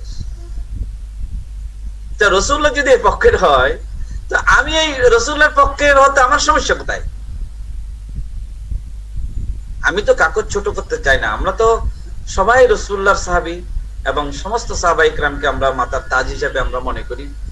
এবং আমি যে আমাদের কারবালা মাহফিলের ম্যাগাজিনে আমি একটা আর্টিকেল লিখেছি হযরত আমিরে মাবিয়ার শানে, ওনার সাহাবী হিসেবে সাহাবী হযরত আমিরে মাবিয়া একটি পর্যালোচনা, আমি এটা নিয়ে একটা আর্টিকেল লিখেছি। তার মানে ওইটা মানুষকে একটা জানান দেওয়া, আমাদের ভাইদের কাছে একটা মেসেজ পৌঁছানো যে ভাই আমরা তো হযরত আলীকে যেভাবে শ্রদ্ধা করি, আমরা অন্যান্য সাহাবীদেরকে শ্রদ্ধা করি। যেহেতু হযরত আলী রাদিয়াল্লাহু তাআলা আনহুর কিছু এক্সট্রা বৈশিষ্ট্য আছে, ফাজাইল আছে, তো সেই কারণে তার ফাজাইল গুলো বর্ণনা করি। তো এই ফাজাইল গুলো বর্ণনা করলে কি আমি শিয়া হয়ে যাব? এই কথাগুলো হযরত ইমাম শাফিঈ রাদিয়াল্লাহু তাআলা, ইমাম শাফিঈও কিন্তু এইরকম আমার মতো, আমি তো মানে ছোটখাটো মৌলবী, বা আমার কোনো তুলনা নেই, আমার কোনো মানে এই যে তাদের সাথে তুলনা করার আমার কোনো যোগ্যতা নাই, কোনো ইমামের সাথে, কোনো আসলাফের সাথে আমাদের তুলনা চলে না, না এলমে চলে, না কালামে চলে, না আদব আখলাকে চলে, না চরিত্র চলে। তবে আমরা তাদের অনুসারী, আমাদের ইমামদের অনুসারী। আমরা ইমাম শাফিঈরও ভক্ত, আমরা ইমাম আবু হানিফার যদিও তাকলিদ করি, কিন্তু আমরা ইমাম শাফিঈরও ভক্ত, কারণ ইনি একজন হক ইমাম ছিলেন, চার মাযহাবের একজন হক ইমাম ছিলেন। তো তিনি কি বলেছেন? যে তিনি বলেছেন ইনকানা হুব্বা আলে বাইতে মুহাম্মাদিন রাফদান ফালিয়াশহাদিস সাকলান আনা ওয়াল রাফদ। তিনি বলেছিলেন যদি আলে বাইতকে মহব্বত করা যদি কি হয়, আলে বাইত রাসূলকে যদি মহব্বত করা, আর যদি ভাই রাফেজি হয়, শিয়া হয়, তাহলে তোমরা এই যে জৈন মানুষ তোমরা যারা আছো তোমরা সবাই সাক্ষী থাকো যে আমার চেয়ে বড় রাফেজি বা আমার চেয়ে বড় শিয়া দুনিয়াতে আর কেউ নেই। এই ধরনের কথাটা মুখের সম্মুখীন কেন হতে হয়েছিল তাকে? ইমাম শাফির মতো একজন মানুষকে কেন এই কথাটা বলতে হলো? আমার প্রশ্ন এখানে যে ইমাম শাফির মতো একজন ইমাম, তাকে যদি আপনি মেনার ময়দানে নামাজ পড়াতে না দেওয়া হয়, যে উনি নামাজ পড়াতে পারবেন না তো কেন? ইমাম শাফি হজ করতে গেছে মেনার, এখন আহলে সুন্নাত ওয়াল জামাতের ওই সময়ের আলেমরা, বড় বড় আলেমরা, ভাই এ ফিতনা কিন্তু আমার যুগে না, হযরত ইমাম শাফির যুগে এই ফিতনাগুলো ছিল। এগুলো আমাদের বড় দুর্ভাগ্য মুসলমানদের জন্য। আমরা কোন জায়গায় গিয়ে পড়ছি? আমি এই কথাগুলো আমি কি ইতিহাস বর্ণনা করব না? আমি এই আমাদের এই ফিতনাগুলো থেকে উত্তরণ করার জন্য আমাদের একটা রোড ম্যাপ থাকা দরকার, আমাদের একটা সিদ্ধান্ত থাকা দরকার, আমাদের মধ্যে একটা মশওয়ারা হওয়া দরকার। আমাদের এগুলো থেকে আমরা কিভাবে উত্তরণ করব? তা আমি এখানে যে আলোচনাগুলো করতে যাচ্ছিলাম সেখানে হযরত ইমাম শাফির মতো একজন মানুষ, আবার আপনারা দেখেন ইমাম নাসাইর কথা চিন্তা করেন। ইমাম নাসাই কোথায় শহীদ হয়েছেন? উনি তো মসজিদে শহীদ হয়ে গেছেন, এবং তাও হযরত আলীর শান বর্ণনা করতে গিয়ে। এমন একটা সময় গেছে যখন আলীর নামটা পর্যন্ত তারা যাচ্ছিল। আলীর দোষটা কি? রসুলের মা ফাতেমার স্বামী, এটা ওনার দোষ? ওনার দোষ কি এই যে রাসূল করিম সাল্লাল্লাহু আলাইহি ওয়াসাল্লাম তাকে নিজের নফস বলেছেন? যে আয়াতে মুবাহালাটা আপনি দেখেন, আয়াতে মুবাহালার মধ্যে কি বলা হয়েছে? আয়াতে মুবাহালার মধ্যে বলা হয়েছে কুল তাআলু নাদু আবনানা ওয়া আবনাকুম ওয়া নিসানা ওয়া নিসাকুম ওয়া আনফুসানা ওয়া আনফুসাকুম সুম্মা নাবতাহিল ফানাজাল লানাতাল্লাহি আলাল কাযিবিন। এটা তো আয়াতে মুবাহালা, এটা তো কোরআন মাজিদ। এখানে আল্লাহ তাআলা কি বলছেন? আল্লাহ তাআলা বলছেন যে নজরানের, এগুলো মদিনা শরীফের রাসূলুল্লাহ হিজরত করার পরের ঘটনা। নজরানের কিছু খ্রিস্টান এসে বলল যে আপনারা আমাদের কিতাবে যা আছে, আমরা তো আহলে কিতাব, আমাদের কিতাবে যা আছে আমরা তো দেখেছি যে আপনার কাছে যে শেষ নবীর যে কথাটা আছে আপনার কাছে সেগুলো কিছুই নেই, আমাদের কিতাবে আপনার সম্পর্কে কোনো ভবিষ্যৎবাণী নেই। তখন আল্লাহ বললেন যদি তারা কিতাবে না পায় তাহলে আপনি তাদেরকে এই চ্যালেঞ্জটা দেন যে তারা তাদের ছেলেদেরকে নিয়ে আসুন, আপনি আপনার ছেলেদেরকে নিয়ে যান। ভাই রসুলের তো ছেলে ছিল না, রসুলের যারা ছেলে ছিলেন তারা তো মক্কায় ইন্তেকাল করেছেন। হযরতুল কুবরার যে সন্তানে যে ছেলে দুজন হয়েছিলেন রসুলের ছেলে সন্তান, এরও তো মক্কায় ইন্তেকাল করেছেন। আর মদিনায় ওই সময় রসুলের কোন ছেলে সন্তান ছিল না, কিন্তু আল্লাহ বলে আপনার ছেলেদেরকে আপনি ডাকেন। রসুলের ছেলে সন্তান তো নাই, তা আল্লাহ কি মিথ্যা কথা বললেন? তার মানে রসুল্লাহ তখন হাসান হুসাইনকে ডেকে নিলেন, তার মানে আল্লাহ বললেন হাসান হুসাইন আপনার ছেলে। এই কথা বললে যদি আমি সে হতে হয় তাহলে তো এর চেয়ে আমার হওয়ার আর কিছু নেই, আমার অহংকারের আর কোনো জায়গায় নেই। যে আল্লাহ যেটা বলেছেন আপনার ছেলেদেরকে আপনি ডাকেন। আচ্ছা এবার মেয়েদেরকে ডাকেন। তো রসুলের ঘরে তো তখন 9 জন স্ত্রী ছিলেন, আয়েশা রাদিয়াল্লাহু তাআলা থেকে শুরু অনেকেই রসুলের খাদিজা কুবরা ইন্তেকাল করেছেন এর আগে। তো বাকি 8 জন 9 জন স্ত্রী তো রসুলের ঘরে ছিলেন। নেসাও মানে যদি স্ত্রী হয় তাহলে রাসূলুল্লাহ তাদেরকে ডেকে নিতেন। উম্মে সালমা, হযরত হাফসা রাদিয়াল্লাহু তাআলা আনহা, হযরত আয়েশা সিদ্দিকা রাদিয়াল্লাহু তাআলা আনহা, এদেরকে ডেকে নিতেন। রাসূল তাদেরকে ডেকে নেন নাই, মা ফাতেমাকে ডাকলেন। আমাদেরকে এটা বুঝতে হবে। আচ্ছা হাসান হোসেনকে নিলেন আবনাউন থেকে, আর নেসা থেকে নিলেন মা ফাতেমাকে। এরপর বলছে ওয়ানফুসানা ওয়ানফুসাকুম, তোমাকে তুমি ডাকো। রাসূলের নফসে বলা হয়েছে। তো রসুলের নফসের মধ্যে রসুল নিজেকে ডাকলেন না, আলীকে ডাকলেন। কারণ আলী ছেলের মধ্যে পড়ে না, আলী তো রসুলের সম্পর্কে ভাই হয়। আলী ফাতেমা মেয়েদের মধ্যে পড়ে, ঠিক আছে, উনি মেয়েদের মধ্যে উনি পড়ছে, ঠিক আছে। ভাই আলী কোন শব্দের মধ্যে পড়ছে? আলী তো অবশ্যই আনফুসাকুম, আনফুসানা ওয়া আনফুসাকুমের মধ্যে পড়ছে। তো আল্লাহ রসুলের নফসের সাথে সম্পৃক্ত করলেন আলীকে। আর এই তফসিরে, কোরআনের তফসির তো আমি করি না, এই কোরআনের তফসির তো রসুল্লাহ করেছেন। এই কথা যদি আমি বলি, যদি বলে যে আপনি শিয়া হয়ে গেছেন, তাহলে কোন কথা হইলো? তো আল্লাহ তো শিয়া, তাহলে আল্লাহ শিয়া। তো আল্লাহ যদি শিয়া হয়, ভাই আমি শিয়া হতে সমস্যা কি? আর আনফুসানা ও আনফুসাকুম থেকে যদি রসুল্লাহ আনফুসা থেকে যদি আলীকে মুরাদ নেন আয়াতে মুবাহালায়, তো রসুল্লাহ যদি শিয়া হন, তাহলে আনফুসানা বলতে যদি রসুল্লাহ শিয়া হয়ে যান, তাহলে ভাই তুমি উম্মত হিসাবে তুমি শিয়াতে সমস্যা কি, আমি শিয়াতে সমস্যা কি? এই কথাটা হযরত শাফি রাদিয়াল্লাহু তাআলা বলেছেন, ইন কানা হুব্বা আলি বাইত মুহাম্মদ রাবদান ফালিশহাদিস সাকালান আনা ওয়ালুরা। তো আমরা সেখানে তো আমি আজকে যে এই কথাগুলো যে আমরা ভয়ে ভয়ে বলতে হচ্ছে, কালকে গদির রহমানের একটা অনুষ্ঠান হয়ে গেছে গতকাল জিএসি কনভেনশন, আমি যাই নাই। তো সেখানে নিউজে আমার নাম আসছে। সেখানে নিউজ করতে কারা কে জানে, আমি উপস্থিত ছিলাম, এটা নিউজ করছি। আমাকে অনেকে ফোন করলো, আপনি তো গদিরই, মানে পত্রিকায় নিউজ হচ্ছে আপনি গদির রকমে গেছেন। তার মানে এই যে ফিতনাটা শুরু হয়েছে কখন? এটা তো হযরত ইমাম নাসাইর আমল থেকে, ইমাম নাসাই, ইমাম শাফি এর আগে থেকে, অর্থাৎ খোলাফায়ে রাশিদিনের পরে, খোলাফায়ে রাশিদিনের পরে, ইমাম হাসানের খেলাফতের পরে, শামাসের খেলাফতের পরে, এই পরবর্তীতে সময়ে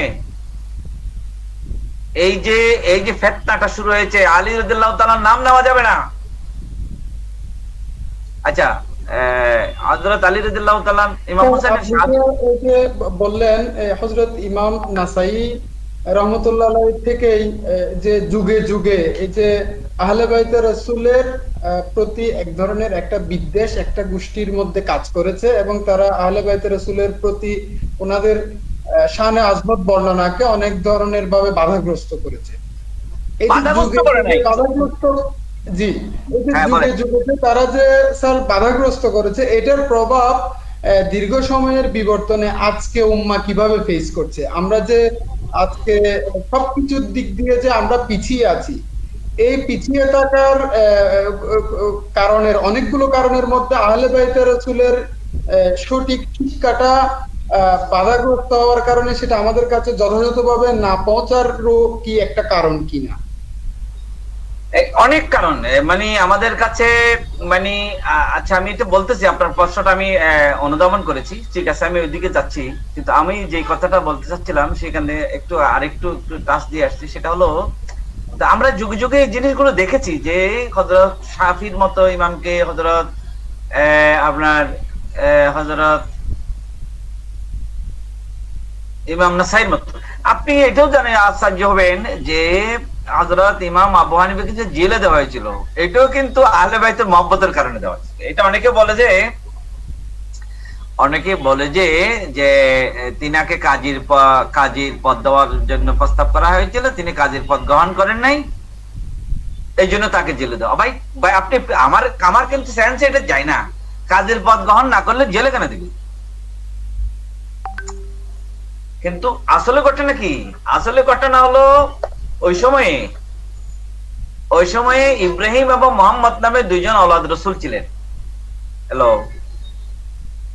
এখানে ওই সময়ে ইব্রাহিম এবং মোহাম্মদ, এটা তারিখে সিয়ার আলামান নোবেলা পড়লে এগুলো আপনারা জানবেন, এবং এই যে তারিখে ইবনে খাল্লিকান পড়লো এগুলো জানবেন, এগুলো এখানে ইতিহাস পড়লে আপনারা বুঝবেন। ওই সময় হযরত ইমাম আবু হানিফার জমানায় আওলাদ রাসূল, দুইজন আওলাদ রাসূলকে শহীদ করা হয়েছিল।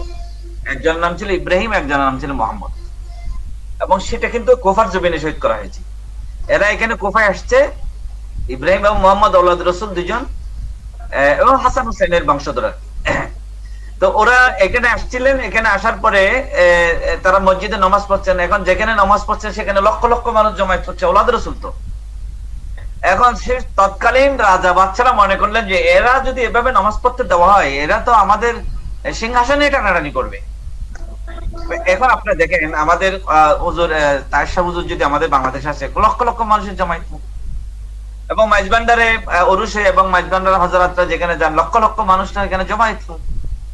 তো এখন সরকার মনে করতেছে এদের কারণে আমাদের ওই যে আমাদের কি সিংহাসন ঠিক থাকবে না, এরা তো যে কোনো মুহূর্তে বিপ্লব করাইতে পারে। এই কারণে ইব্রাহিম এবং মোহাম্মদকে তারা শহীদ করলো ওই সময় সরকার। এবং আমি যদি বলি তখন তো উমাইয়া সরকার ছিল। হযরত আবু হানিফা রাদিয়াল্লাহু তাআলা আনহুর যে ওনার তো ওফাত হলো 150, উমাইয়াদের পতন হয়েছে 132 হিজরি। তাহলে এখন 132 হিজরিতে উমাইয়াদের পতন হয়ে গেল, আব্বাসীরা ক্ষমতায় চলে আসলো। 132 থেকে 150 মিলে আব্বাসী আমল ছিল। এটা আব্বাসী বলেন উমাইয়া বলেন, সব খলিফারা কিন্তু আহলে বাইতের দুশমন ছিলেন। কারণ এরা মনে করতো যে এরা এই আহলে বাইতরা কিন্তু কি করবে না, ওদের সিংহাসন নিয়ে টানাটানি করবে। এদের তো আসলে এদেরকে তো আল্লাহ রাজত্ব দিয়ে রাখছেন আখিরাতের, এরা দুনিয়াতে রাজত্ব নিয়ে কিন্তু মাথা কামায় না কোনোদিন। এরা তো দুনিয়ার রাজত্ব নিয়ে কোনোদিন মাথা কামান নাই। আমার এখানে আজান হচ্ছে, আজানের আওয়াজটা যাচ্ছে ভালো মতো। আবার এদিকে আজান হচ্ছে, আজানের শব্দটা ভালোভাবে যাচ্ছে। তাহলে আমরা আর একটু আলোচনা করতেছি। আমার কথা কি ক্লিয়ার? জি স্যার, ক্লিয়ার। ক্লিয়ার যাচ্ছে না? তো ওই যে তখন ইব্রাহিম এবং মোহাম্মদকে যে শহীদ করা হলো, এটার প্রতিবাদ করছিলেন হযরত ইমাম আবু হানিফা। তোমরা আওলাদে রাসূলকে হত্যা করো, ভাই এটা কি, এটা কি জিনিস? এই কথাটা বলার পরে হযরত ইমাম আবু হানিফা যখন এটা প্রতিবাদ করলেন, তাকে জেলে দেওয়া হলো। এখন আমার হুজুররা, আমাদের মধ্যে অনেক হুজুর আছে, ওরা বেশি তাহকিক করে, এদের কাছে তাহকিক বেশি, এলম বেশি। এই কারণে হয়তো আবার এটা নিয়ে টানাটানি করবে, আমার এই কথা নিয়ে ট্রল করবে যে ওনাকে আমরা কোন ইতিহাসে পাই নাই যে উনি কাজীর পথ এই ইব্রাহিম এবং মোহাম্মদকে হত্যা করার কারণে আব্বাসী খলিফারা যে ইমাম আবু হানিফা এটা যখন প্রতিবাদ করলেন মসজিদে, তখন তাকে জেলে দেওয়া হলো। এটা সিয়ার আলামুন নুবালা পড়েন, এটা আপনি পড়েন, ওই যে ইবনে খল্লিকান পড়েন, আপনি আগাগোড়া পড়তে হবে, আগাগোড়া পড়লে আপনি এগুলো পাবেন।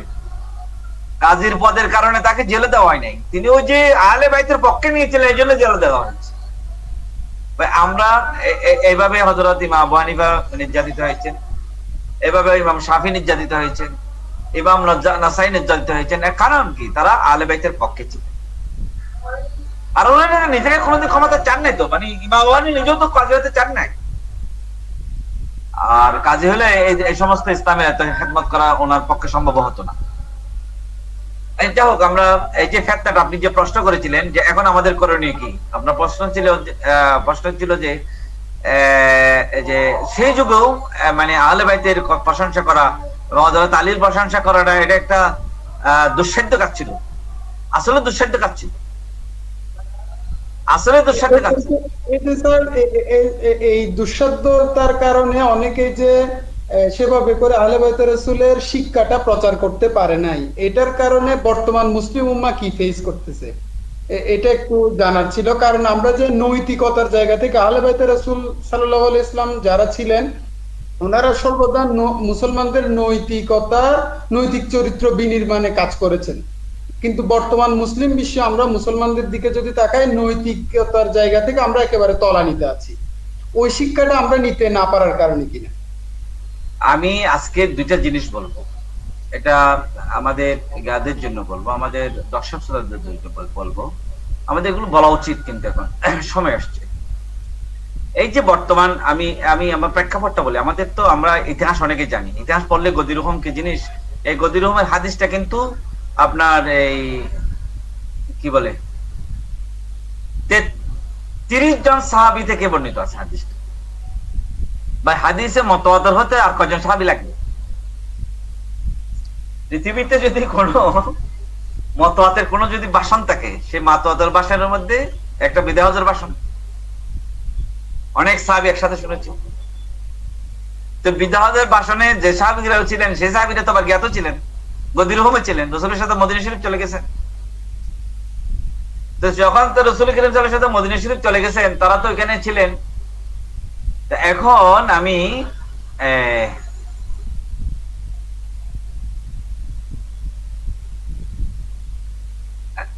তো এই তো সাহাবীর সামনে রাসূল করিম সাল্লাল্লাহু আলাইহি ওয়াসাল্লাম এত বড় একটা ভাষণ দিলেন। আমাদের অনেক কথা আছে, অনেক হাদিস আছে, যে কোনো একজন সাহাবী শুনেছেন আর কেউ শোনেন নাই। এরকম হাদিস কিন্তু ভুরি ভুরি আমাদের কিতাবে, মাত্র একজন সাহাবী থেকে বর্ণিত। তাহারাতের একটা বিষয় মানে ধরেন, তাহারাতের একটা বিষয় ধরেন, তাহারাতের বিষয়ে যদি একটা হাদিস ধরেন, হ্যাঁ, তাহলে তাহারাতের হাদিসটা তো একজনে বর্ণনা করেছে। মিম্মা মাসাতিন নার একটা বড় হাদিস আছে, লম্বা একটা হাদিস আছে মিম্মা মাসাতিন নার, এটা হযরত আবু হুরায়রা রাদিয়াল্লাহু তাআলা থেকে বর্ণিত। মানে আপনি যদি আগুন স্পর্শ করে সেরকম জিনিস কিছু স্পর্শ করেন, খান, মানে চা খান, মানে চাটা খেলে আপনার ওযু ভেঙে যাবে। হ্যাঁ, মানে যেখানে আগুন লাগছে সেইগুলো যদি আপনি খান তা আপনার ওযু ভেঙে যাবে। বাত আগুন দিয়ে ফোটানো হয়, এই জন্য বাত খেলে ওযু ভেঙে যাবে। এটা একটা মিম্মা মাসাতিন নার হাদিস, আল ওযু মিম্মা মাসাতিন নার, এটা একটা অধ্যায়।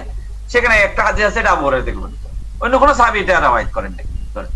এই হাদিসগুলো দিয়ে ভরি ভরি আমাদের কিতাব ভর্তি হয়ে গেছে। আপনি এটা নাসাই শরীফ পাবেন, আবু দাউদে পাবেন, তিরমিজি পাবেন, বুখারীতে পাবেন, মুসলিম পাবেন। ভাই গদির হুকুমে যেটা লক্ষ লক্ষ মানুষ শুনলো,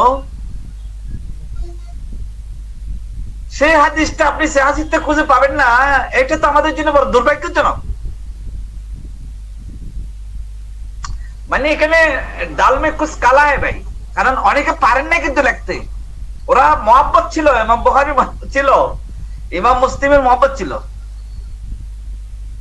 এই হাদিসটা কোনটা? হাদিসটা ইন্নী তারিকুন ফিকুম সাকালাইন, আমি দুইটা বাড়ি জিনিস রেখে যাচ্ছি, এটা আমি এটা মুসলিম শরীফের রওয়ায়াত করছি, ইমাম মুসলিমের রওয়ায়াত করছি। এতে কিন্তু ইমাম বুখারীতে নাই, সহিহ বুখারীতে হাদিসটা নাই, তো ওনার সনদ আসে নাই। ভাই ইমাম বুখারী এত সনদ পেয়েছেন, ওনার মতো মুহাদ্দিস 6 লক্ষ হাদিস মুখস্থ করেছেন। দুনিয়াতে এত হাদিস জানা মানুষের মধ্যে ইমাম বুখারীর চেয়ে বেশি হাদিস জানা মানুষ দুনিয়াতে নাই। আমিরুল মুমিনিন হাদিস, আয়াতুম মিন আয়াতিল্লাহ, মুহাদ্দিসরা তার উপর ইজমা হয়ে গেছে, এবং আসাহুল কুতুব বাদা কিতাবিল্লাহ, রাসূলুল্লাহ এটার উপরে সন্তুষ্ট। তো হাদিস, এই গদি রকমের হাদিসটা ওনার কাছে অবশ্যই ছিল, এবং অবশ্যই সহিহ সনদে ছিল। হয়তো কোন প্রেক্ষাপট উনি লিখতে পারেন নাই, হয়তো বা এটা আমার মানে জন আর কি। কারণ যে হাদিসটা 30 জন সাহাবী, লক্ষ লক্ষ সাহাবীর সামনে রাসূলুল্লাহ বর্ণনা করেছেন, সেই হাদিসটা ইমাম বুখারীর মধ্যে কেন থাকবে না? ইমাম বুখারীর কাছে এই হাদিসটা পৌঁছবে না কেন? ওই যে মিম্মা মাসাতিন নার পৌঁছে গেছে, যেটা হযরত আবু হুরায়রা একজনে শুনেছেন, সেটা পৌঁছে গেছে। কিন্তু যেটা 30 জন সাহাবী যে হাদিসটা বর্ণনা করেছেন, সেটা ইমাম বুখারীর কাছে যাবে না, এটা তো ভাই আমার আকলে আসে না। এখন আমাকে কেউ বলবে যে আপনি ইমাম বুখারীর চেয়ে বেশি বড় পণ্ডিত হয়ে গেছেন, বা এটা আপনি রাসূলুল্লাহ সাল্লাল্লাহু আলাইহি ওয়াসাল্লাম বলেছেন তোমরা হাদিস শুদ্ধ অশুদ্ধ জানার জন্য, হাদিস শুদ্ধ অশুদ্ধ জানার জন্য একটা মাপকাঠি দিয়েছেন। রাসূলুল্লাহ বলেছেন তোমরা এই হাদিসটা যদি কোরআনের সাথে যায় তাহলে তোমরা এটাকে সহিহ হাদিস হিসেবে গ্রহণ করবে, আর যদি কোরআনের সাথে না যায় তোমরা সেটাকে সহিহ হাদিস হিসেবে গ্রহণ করবে না। তো কোরআনের সবচেয়ে বেশি ফজিলত বর্ণিত হয়েছে, সবচেয়ে বেশি, এটা উলামায়ে কেরাম ইত্তেফাক, কোরআন মজিদে সবচেয়ে বেশি ফজিলত বর্ণনা হয়েছে হযরত আলীর।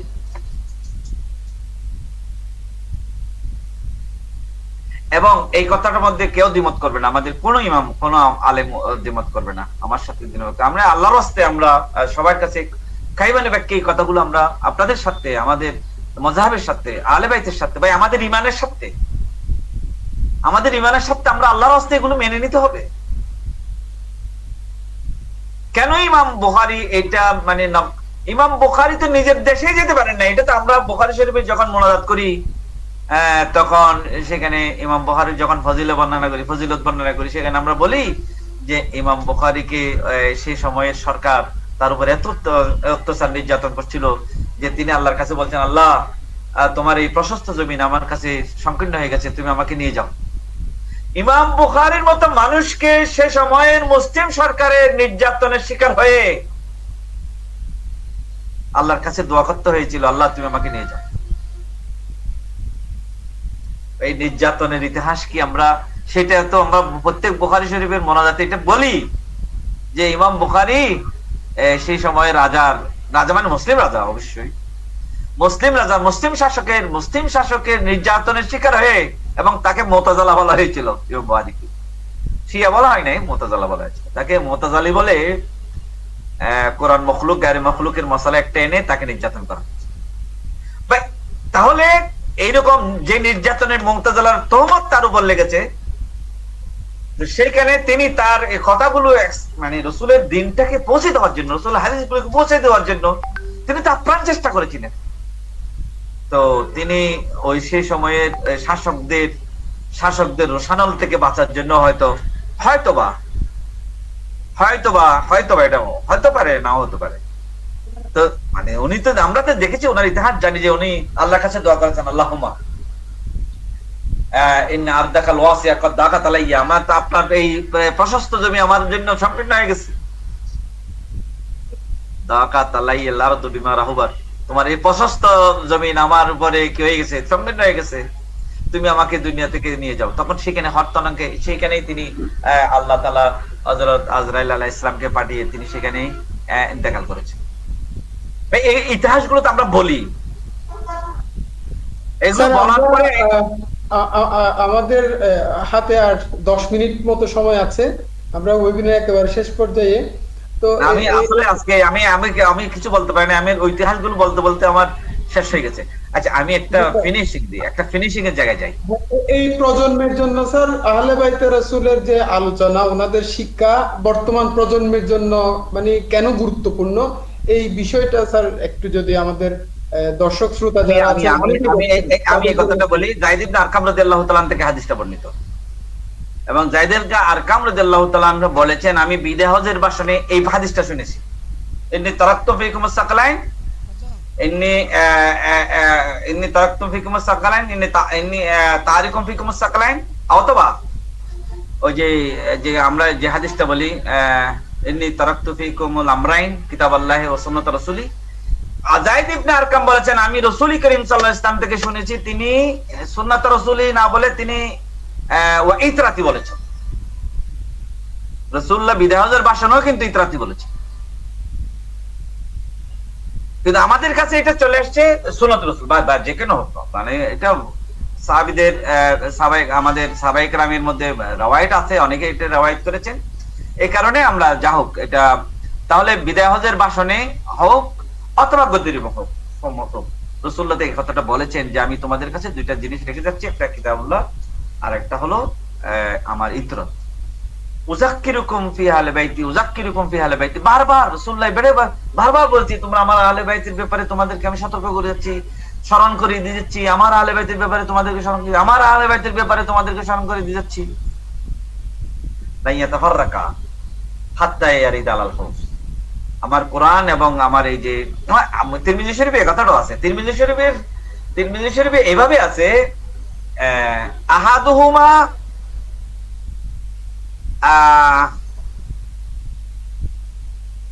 মিনাল আখির, আহাদুহুমা আফজালু মিনাল আখির, ও কামা ক্বালা রাসূলুল্লাহ।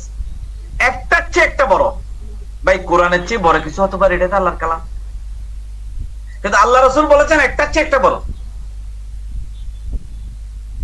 মানে কোরআনের আহলে বাইত চেয়ে কোরআন বড়, কোরআনের চেয়ে আহলে বাইত বড়, মানে একটা চেয়ে একটা বড়। তার মানে তরজমাটা আপনাকে এইভাবে করতে হবে। এটা তিরমিজি শরীফের রওয়ায়াতটা এভাবে আছে, একটা চেয়ে একটা, যেখানে কোরআনের সাথে কোনো তুলনা চলে, এটা গায়রে মাখলুক। আর রাসূলুল্লাহ বলেছেন একটা চেয়ে একটা বড়, আহাদুহুমা আযম মিনাল আখির, ও কামা ক্বালা রাসূলুল্লাহ, একটা চেয়ে একটা বড়। আমার সুন্নাত কোরআনের চেয়ে বড়, এই কথা রাসূলুল্লাহ হাদিসে নাই। কিন্তু যখন ইতরাতি বলছে, তখন রাসূলুল্লাহ সাল্লাল্লাহু আলাইহি ওয়াসাল্লাম এই কোরআনের সাথে ইতরাতকে মিলিয়ে বলেছেন আহাদুমা আযামু মিনাল আখির, ও কামা ক্বালা রাসূলুল্লাহ। এরকম একটা হাদিস তিরমিজি শরীফে বা আমাদের সিয়াসিতার কিতাবে যদি এরকম একটা হাদিস থাকার পরেও আমরা এখন গদিরকম করব কিনা, মানে এটা আলোচনা করব কিনা, করলে শিয়া হয়ে যাবে কিনা, এই বইয়ের মধ্যে আহলে সুন্নাত ওয়াল জামাতের উলামায়ে কেরাম এটা আলোচনা করেন। যেমন মাওলানা জালালউদ্দিন আল কাদেরী শাহাদাতে কারবালা মাহফিল প্রতিষ্ঠা করার পূর্বে কোন আহলে সুন্নাত ওয়াল জামাতের ইমাম মানে মৌলভী সাহস করে নাই যে শাহাদাতে কারবালা করা যাবে কিনা, কারণ শিয়া তোহমত লাগবে। আলহামদুলিল্লাহ মাওলানা জাওয়াদ কাদের এটা মানে হাতে নেওয়ার পরে কিন্তু তোমারটা তো গেছে গেছে, শিয়াওয়াতে আলে বাইতের চর্চাটা কিন্তু আমাদের এই বাংলাদেশে যে প্রেক্ষাপটে আহলে সুন্নাত ওয়াল জামাতের মধ্যে সবাই কিন্তু মেনে নিয়েছেন। এখন আমরা প্রত্যেক আহলে সুন্নাত ওয়াল জামাতের ইমামরা কিন্তু আহলে সুন্নাত ওয়াল জামাতের আলেমরা এখন শাহাদাতে কারবালা নামক মাহফিল করেন এবং সেখানে যান। আমরা মিশর থেকে কিছু আলেম দাওয়াত দিয়েছিলাম শাহাদাতে কারবালা মাহফিল, তো তাদেরকে আমরা বলছিলাম সেখানে কিসের অনুষ্ঠান হচ্ছে, তো আমরা বলছিলাম যে সেখানে আহলে বাইতের আলোচনা হয়। আলহামদুলিল্লাহ আমরা যাব। আমি আমার স্লিপ অফ টাং একবার আসছিল ফি তাসকারা ফি যিকরা শাহাদাত ইমাম হুসাইন মাহফিলটা হয়, তারা বলছে আমরা যাব না, এখানে যিকরা শাহাদাত ইমাম হুসাইন যখন হবে আমরা যাব না, এটা শিয়া। মানে মিশরের আলেমরাও এখনো এই ফিতনায় আছে যে শাহাদাতে কারবালার স্মরণ এটা শিয়ারা করে, সুন্নিরা করে না। আমাদের বাংলাদেশে দুর্বৃত্ত হয়েছে আলহামদুলিল্লাহ, আমরা দোয়া করি মিশরও এটা দুর্বৃত্ত হোক। মানে এদেরকে যখন আমরা বললাম ফিজিকরা শাহাদাতে ইমাম হুসাইন, তারা বলছে আমরা যাবো না বা এটা শিয়াদের মাহফিল হবে, কারণ ইমাম হুসাইনের শাহাদাত নিয়ে আলোচনা করা এটা তো শিয়াদের কাজ। কিন্তু আমি এই জায়গার মধ্যে মাওলানা জালালউদ্দিন আল কাদেরের যে তসদিদে কাজ করেছেন আলহামদুলিল্লাহ, উনাকে আল্লাহ যে মেহরবানি করেছেন যে শাহাদাতে ইমাম হুসাইনের নামে মাহফিল করার সাহস ওনাকে আল্লাহ কোত্থেকে কিভাবে জুগাইছেন উনি যে বেহতর জানেন। কিন্তু বাংলাদেশে এখন কেউ শাহাদাতে কারবালা মাহফিল করলে সে আর তোমর দেয় না, তো উনি এই কাজের মধ্যে সফল হয়েছে। এই কাজে যদি মিশরেও যদি কেউ কোন আলেম যদি এটা শুরু করেন, কোন সুন্নি আলেম যদি শুরু করেন সাহস নিয়ে যে ইমাম হুসাইনের শাহাদাত নিয়ে আলোচনা হবে, আমার মনে হয় সেখানেও মানুষ মেনে নিবেন যে আমাদের আজকে আসলে আমাদেরকে মানে সাহস করে নেমে যেতে হবে। আমাদের আহলে সুন্নাত ওয়াল জামাতের ইমামদেরকেও, যেহেতু হাদিসটা 30 জন সাহাবী থেকে বর্ণিত আছে, মুতাওয়াতির হতে আর কত লাগে হাদিস, আমি এটা বলতেছি মুতাওয়াতির হওয়ার জন্য আর কত রাবি লাগবে ভাই, আপনাকে আরো কত রাবি দিবে। 30 জন সাহাবী থেকে বর্ণিত হয়েছে, হাজার হাজার তাবি থেকে বর্ণিত হয়েছে, হাজার হাজার তাবি থেকে বর্ণিত হয়েছে। এইটা যদি মুতাওয়াতির হাদিস না হয় তো ভাই এইরকম একটা মুতাওয়াতির হাদিস, অনেকে বলবে যে এটা মুতাওয়াতির না। ভাই মুতাওয়াতির যদি সংজ্ঞা আপনি মুতাওয়াতির না কিনা সেটা কি নিয়ে বলবেন, সেটা বলবেন যে আপনি তো ভাই রাবি সংজ্ঞা দিয়ে, নাকি মুতাওয়াতির কি দিয়ে হয়, রাবির সংজ্ঞা নিয়ে তো মুতাওয়াতির হয়। তো আমি তো 30 জন সাহাবীর নাম বলবো যারা এই হাদিসটা বর্ণনা করেছেন, তো এরপরে এই 30 জন থেকে 1000 আমি গা দিব তাবির নাম বলবো যারা এরা এই হাদিসটা বর্ণনা করেছেন। তারপরে যদি বলেন না এটা যেহেতু হযরত ইমাম আলীর এখানে শান আছে এটা মুতাওয়াতির না, ভাই তখন তো ভাই তোমার মধ্যে কোন একটা সমস্যা আছে, নাসিবিয়তের সমস্যা আছে, নাহলে তো তুমি এই কথা বলতে পারো। এখন আমার সময় তো শেষ, যেহেতু আমি এই মেসেজটা আমি দিতে চাই যে সাহস করে আমাদেরকে নামতে হবে যে আজকে অ্যাডজেক্ট এইচএম ট্রাস্ট আহলে সুন্নাত ওয়াল জামাতের মতাদর্শে গদিরুহমের আলোচনা, অসাধারণ একটা শিরোনাম হয়েছে। এখানে গৌসুল আজম মাইজভান্ডারি, হযরত কেবলা বলেন, বাবাজান কেবলা বলেন, খাজা আজমিরি বলেন, গৌস পাক বলেন, এবং এদিকে ফাতে বাংলা হুজুর শাহজালাল এমএলএ মুজাহিদ, এরা সব আহলে সুন্নাতের ইমাম এবং এরা সবাই ওলাদে রাসূল, কিন্তু নবী পরিবারের সদস্য। এটা গৌসুল আজম মাইজভান্ডারি বলেন, আমাদের হুজুর তৈয়ব শাহ হুজুর বলেন, আমাদের শ্রীগুরু শাহ হুজুর বলেন, আমাদের এখানে এই যে খাজা আজমিরি বলেন এবং গিয়া বলেন যে আমাদের গোসপাক বলেন, এগুলো সব আহলে বাইতের সদস্য, কিন্তু আহলে সুন্নাত ওয়াল জামাতের ইমামরা। আবার আহলে সুন্নাত ওয়াল জামাতের ইমামরা এদেরকে মানে। আমার দুঃখ হলো কোন জায়গায় জানেন, গোসপাককে আমরা আমাদের মাথার তাজ বানিয়ে রাখছি এবং মাথার তাজ হওয়ার উপযুক্ত উনি। আমরা খাজা আজমিরিকে মাথার তাজ বানিয়ে রাখছি, উনি মাথার তাজ হওয়ার উপযুক্ত।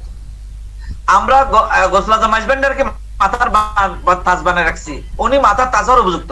ভাই এরা কেন মাথার তাজ হওয়ার উপযুক্ত? এরা মওলা আলী শের হুদার ছেলে, এই জন্য মাথার তাজ। এখন যার ছেলে হওয়ার কারণে মাথার তাজ বানাইলাম, সে আলীর স্বর্ণনা করলে আমি শিয়া হবো, ভাই এটা কোন যুক্তিতে যায় আমি তো বুঝি না। আপনারা বলেন, আপনি বলেন মওলা আলী শের হুদার ছেলে হওয়ার কারণে এদের এই শান, কাদের? গোসপাকের শান, খাজা আজমিরির শান, শাহজালাল এমিনের শান, আমাদের হুজুর কেবলার শান, আমাদের তৈয়ব শাহ হুজুর কেবলা, আমরা গৌসে জামান হুজুর তৈয়ব শাহ হুজুর কেবলা বললি তো আলে রাসূল বলেন, আমাদের রাসূল আমরা তো স্বীকার করি, মানিও, এটা আমার মাঝে তো আমরা তো এই মাদ্রাসা ছাত্র, আমরা এখানেই লেখাপড়া করছি। আমাদের পীর মুর্শিদ ভাই ওনার এই সম্মান কেন? এই সম্মান কেন? আলীর ছেলে, মৌলা আলী শের খোদার ছেলে। তো ভাই মৌলা আলী শের খোদা ছেলে হওয়ার কারণে ওনার খুশরু শরীফ পালন করতেছি, ওনার বেসাল পালন করতেছি, বিশাল করে উরুস করতেছি, কিন্তু মৌলা আলীর উরুসটা তো আমরা কেউ করি না। দুর্ভাগ্যজনক এটা আমাদের জন্য, এটা আমাদের জন্য দুর্ভাগ্যজনক। মৌলা আলীর শানে যে রাসূলুল্লাহ গদি রকম একটা ভাষণ দিয়েছিলেন ওনার জন্য, শুধু খুতবাটা তো রাসূল দিতেন না। যেহেতু কয়েকজনে হযরত আলীর বিরুদ্ধে একটা মানে অভিযোগ করছে রাসূলের দরবারে, তো রাসূলের দরবারে যখন অভিযোগ করলেন মৌলা আলীর বিরুদ্ধে গদি রকমই, রাসূলুল্লাহ তা মৌলা আলী শের উপর হাত ধরে ফেললেন, হাত ধরে দাঁড়িয়ে বললেন, মান কুনতু মাওলাহু ফাহাযা আলিয়্যুন মাওলা, অথবা ফাআলিয়্যুন মাওলা, আর বিভিন্ন রাওয়ায়াত আছে, ওয়া আলী মান ওয়ালাহু ওয়া আদি মান আদাহু। এই হাদিসটা আল মুজাম্মাল কবির মধ্যে আমি রেফারেন্স দিলাম। আল মুজাম্মাল কবিরে এই অংশটা আছে। আমাদের দেশের অনেক মৌলবী বলে যে এটা বানাই বলে অনেকেই, মানে ওয়া আলী মান ওয়ালাহু ওয়া আদি মান আদাহু। আল মুজাম্মাল কবির মানে তাবরানীর, তাফসীরে তাবরানী যিনি লিখছেন উনি আহলে সুন্নাত ওয়াল জামাতের বড় ইমাম। পৃথিবীর সবচেয়ে আহলে সুন্নাতের মুতাবার কিতাব হলো তাবরানী, তাফসীরে তাবরানী। এবং ওনার এবং এই যে মুজাম্মাল কবির, আল মুজাম্মাল কবির, আল মুজাম্মাল সগীর, এই যেগুলো ওনার কিতাব, আল মুজাম্মাল আওসাত হাদিসের কিতাব, এই আল মুজাম্মাল কবিরের মধ্যে তাবরানী riwayate এটা আহলে সুন্নাত ওয়াল জামাতের ইমাম উনি এই অংশটাও বলেছেন, ওয়ালি মান ওয়ালাহু, আল্লাহ তুমি তার সাথে বন্ধুত্ব রাখো যে আলীর সাথে বন্ধুত্ব রাখবে, এবং আল্লাহ তুমি তার সাথে শত্রুতা রাখো যে আলীর সাথে শত্রুতা রাখবে। এটা রাসূলুল্লাহ বলেছেন লক্ষ সাহাবীর সামনে। আর এই অংশটা মান কুনতু মাওলাহু ফাআলিয়ান মাওলাহু, সেটাতে এটা আমার সিয়াসিতে আছে এই অংশ। তা আমি যেই কথাটা আপনাদের সামনে একটু বলতে চাইছি, ভাই আমরা আলে বাইতকে পছন্দ করি, মহব্বত করি। এই যে গদিরুহমটা আলোচনা করতে আমাদের অনেক সুন্নি আলেমরা এই শব্দটা ধরতো কিন্তু ভয় পায়, মানে গদিরুহম শব্দটা ধরলে মানে শিয়া হয়ে যাবে। তো এশিয়ার তোহমত তো হযরত আলী হযরত ইমাম শাফির বিরুদ্ধে ছিল, এশিয়ার তোহমত হযরত ইমাম আবু হানিফার বিরুদ্ধে ছিল, এশিয়ার তোহমত আমাদের সাহাবায়ে, আমাদের মুহাদ্দিসিন ইকরাম, সিয়াসিত্তার সমস্ত ইমামের বিরুদ্ধে ছিল। তো ওরা তো এটা সাহস করে, যারা সাহস করে বলেছেন তারা শহীদ হয়ে গেছেন। ইমাম নাসাই সাহস করে বলেছেন, শহীদ হয়ে গেছেন।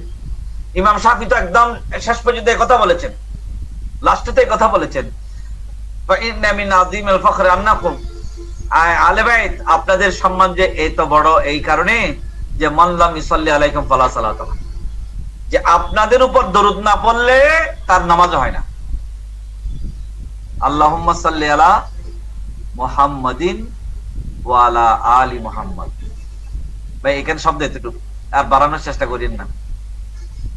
এখানে আল ছাড়া আর কারো নামে দরুদ হয় না। তো ইসলাম আপনি নামাজ পড়েন, 5 ওয়াক্ত নামাজ পড়েন, আবু বকর সিদ্দিকও নামাজ পড়েছেন, মাওলা আলীও নামাজ পড়েছেন। আবু বকর সিদ্দিককেও কিন্তু নামাজের মধ্যে ওয়া আলা আলি মুহাম্মদ বলতে হয়েছে। তা আলে মুহাম্মদের মধ্যে তো ভাই আবু বকর সিদ্দিক নাই, উমর ফারুক নাই, বা উসমান গনি জিন্নুরান নাই, ওদের সম্মান ওরা খলিফা আউয়াল, ঠিক আছে, কিন্তু নামাজের মধ্যে ওয়া আলা আলি মুহাম্মদ, এটাই ইমাম শাফি বলেছেন যে আপনাদেরকে সালাম না দিলে নামাজ হয় না। সালাত সালাত সালাম না, সালাত, আপনাদের উপরে সালাত না পড়লে নামাজ হয় না। সালাম এক জিনিস, কিন্তু সালাত আরেক জিনিস। আসসালামু আলাইকুম এক জিনিস, আসসালাতু ওয়াস সালাতু, সালাত কিন্তু আরেক জিনিস, দরুদ আরেক জিনিস। দরুদ শুধু আলে মুহাম্মদের উপরে, সালাম সবার জন্য। আমি এই জিনিসটা, এই জায়গাটাকে আমরা আসলে মিস করছি আল্লাহর কাছে। আমি একটু আপনাকে সময় দিবেন 1 মিনিট। এই আমি একটা তাফসীরে ইবনে কাসির খুলেছি, সূরা মুহাম্মদের লাস্ট আয়াত, একদম সূরা মুহাম্মদের লাস্ট আয়াতটা আমি একটু বলি।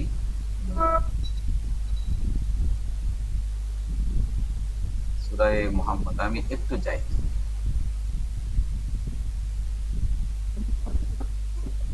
আমি একটু 1 মিনিট আমাকে একটু সময় দেন। সূরা মুহাম্মদ এটা একটু বলতে হবে, আপনি একটু তাফসীর দেখেন। আমি সবাইকে বলবো, আমরা যারা শুনবে তাদেরকে তাফসীরটা দেখে নেওয়ার জন্য। কুরতুবী দেখে নিবে, এবং যারা ইবনে কাসির, তো আমাদের আহলে সুন্নাত ওয়াল জামাতের বড় তাফসীর আছে, সেগুলো দেখে নিবে। ওয়া ইন তাতাওয়াল্লাউ, এখানে আল্লাহ তাআলা বলছে, হা আনতুম হাউলাই তুদাউনা লিতুনফিকু ফি সাবিলিল্লাহি ফামিনকুম মান ইয়াবখালু ওয়া মান ইয়াবখালু ফাইন্নামা ইয়াবখালু আলা নাফসি ওয়াল্লাহুল গানিয়্যু ওয়া আনতুমুল ফুকারা। তারপর সূরা মুহাম্মদের লাস্ট আয়াত, ওয়া ইন তাতাওয়াল্লাউ ইস্তাবদিল কওমান গায়রাকুম। আল্লাহ রাসূল বললেন যে তোমরা যদি আমার এই কথাগুলো না মানো তাহলে তোমাদের পরিবর্তে আল্লাহ আরেকটি কওম দিবেন, যে কওম তোমাদের স্থলাভিষিক্ত হয়ে আমার ইসলামের খেদমত করবে। এখন সাহাবায়ে মধ্যে একটা দল দাঁড়িয়ে গেছে, দাঁড়িয়ে যাওয়ার পরে বলছেন, আল্লাহ ইয়া রাসূলুল্লাহ, আরব জাতি ছাড়া এই আরব জাতির পরিবর্তে আর কোন কমকে নিয়ে আসবেন আল্লাহ?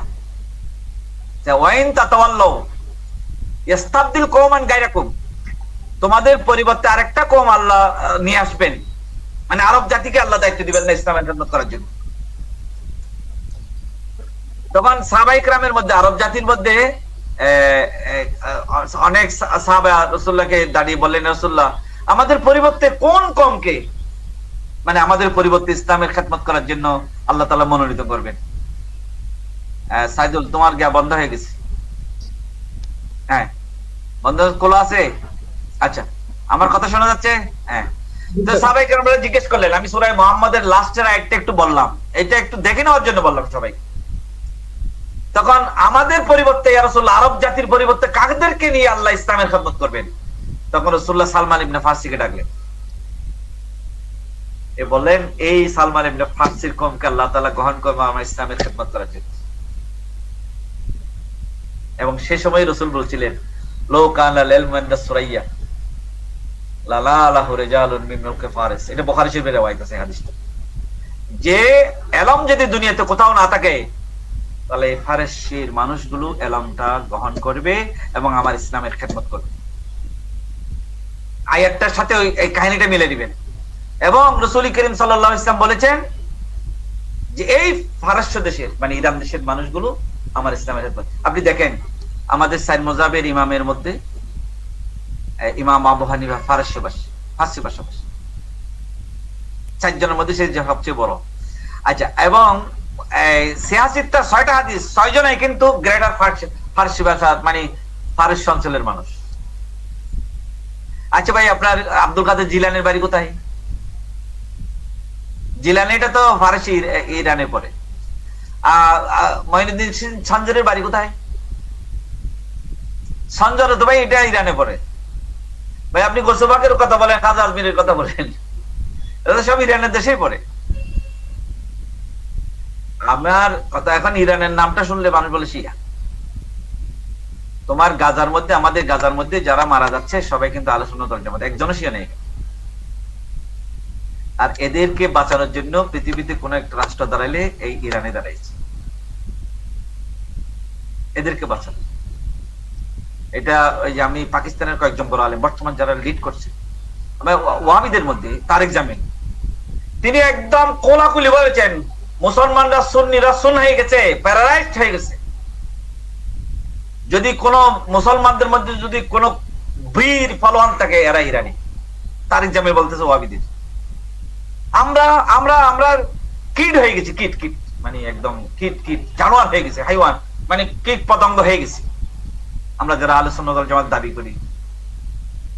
আর কিন্তু এই ইরানিরা বাহাদুরি করে তাদের রাজা হারাচ্ছে, প্রেসিডেন্ট হারাচ্ছে, মন্ত্রী হারাচ্ছে, তাদের পরমাণু বিজ্ঞানী হারাচ্ছে, তারপরেও গাজার আহলে সুন্নাত ওয়াল জামাতের অনুসারী মুসলমানদেরকে বাঁচানোর জন্য তারা কিন্তু নিজের সবকিছু উজাড় করে দিচ্ছে। আমাদের আর বুঝতে হবে কখন? তা পাকিস্তানকে আমি ধন্যবাদ জানাই। পাকিস্তানের পররাষ্ট্রমন্ত্রী একটা কথা বলেছেন, উনি বলেছেন যে এখন সময় হয়েছে মুসলমানদের ঐক্যবদ্ধ হওয়ার। যদি আমরা ঐক্যবদ্ধ না হই তাহলে আমরা সবাই কিন্তু একদিন গাজা হয়ে যাব। আমরা যদি এই ভেদাভেদ গুলি রাখি সবাই আমরা গাজা হয়ে যাব। এই পাকিস্তান এই কথা বলে ইরানকে সমর্থন দিচ্ছে এবং ওপেন সমর্থন দিচ্ছে। পাকিস্তান ইরানকে ওপেন সমর্থন দিচ্ছে। তো আমি আমাদের আহলে সুন্নাত ওয়াল জামাতের আজকের গতি রকমের এই ভাষণ, মানে এই উপলক্ষে, এবং হযরত উসমান রাদিয়াল্লাহু তাআলা, ভাই উসমান রাদিয়াল্লাহু তাআলা কোন বংশের? উমাইয়া বংশের। তো উমাইয়া বংশের একজন খলিফা, রাসূলের 2 মেয়ের জামাই, ওনাকে নিয়ে আমরা আলোচনা করলাম, ওনার প্রশংসা করলাম, এবং উনি আশরা মুবাশশারা, খলিফায়ে সালেস সব বললাম, যুন নূরাইন সবকিছু বললাম। এবং হযরত আলী রাদিয়াল্লাহু তাআলা রাসূলুল্লাহ সাল্লাল্লাহু আলাইহি ওয়াসাল্লামের এক মেয়ের জামাই। এটাও বললাম। ভাই আমি যতক্ষণ পর্যন্ত ওসমান রাদিয়াল্লাহু তাআলাকে বললাম এতক্ষণ আমি ঠিক ছিলাম, আমি সুন্নি ছিলাম। যে মুহূর্তে আমি মাওলা আলী শের খোদার নামে কথা বললাম আমি শিয়া হয়ে গেলাম। ভাই এটাই দুর্ভাগ্যজনক গা থেকে আমাদেরকে উত্তরণ করতে হবে। তবে আমি আপনাদেরকে একটা মেসেজ দিই, সেটা হলো আহলে সুন্নাত ওয়াল জামাতের সমস্ত উলামা ইকরামরা সাহাবাদের ব্যাপারে যখন লকব লেখেন, নাম লেখেন, তখন হযরত লেখেন, হযরত ওসমান রাদিয়াল্লাহু তাআলা। কিন্তু আলীর নাম আসলে কিন্তু মাওলা আলী বলেন।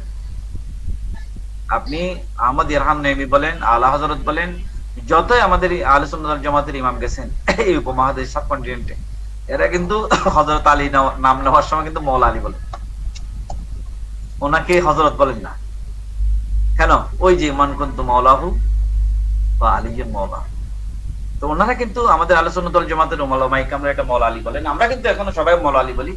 কিন্তু ভাই গদির হুকুমের এই কথাটা শাহাদাতে কারবালা মাহফিল যেভাবে আমরা সার্বজনীন করতে পেরেছি এবং আহলে সুন্নাত ওয়াল জামাতের অনুষ্ঠান করতে পেরেছি, গদির হুকুমের এই আলোচনাটাও যদি আমরা সার্বজনীন করতে পারতাম, আহলে সুন্নাত ওয়াল জামাতের করতে পারতাম। শিয়ারা যদি শাহাদাতে কারবালা করে, ভাই শিয়া হয়,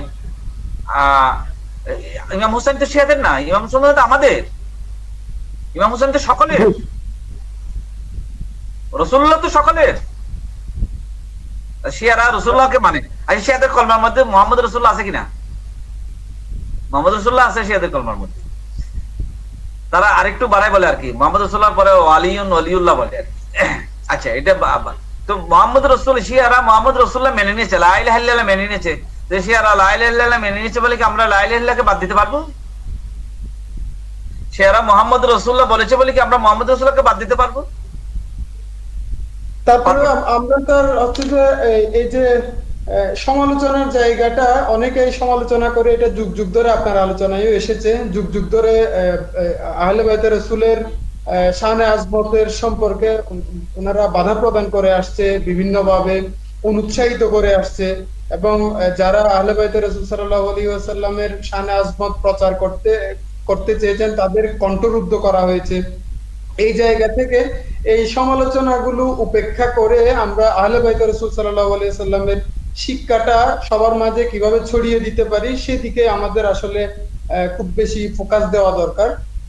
কারণ হচ্ছে আমাদের এই প্রজন্ম ধীরে ধীরে যেভাবে উগ্র হয়ে যাচ্ছে, নৈতিকভাবে যেভাবে অধঃপতিত হয়ে যাচ্ছে, আহলে বাইত রাসূল সাল্লাল্লাহু আলাইহি ওয়াসাল্লামের যে শিক্ষাগুলো আছে সেগুলো আমাদেরকে পথ দেখাবে নৈতিকতার।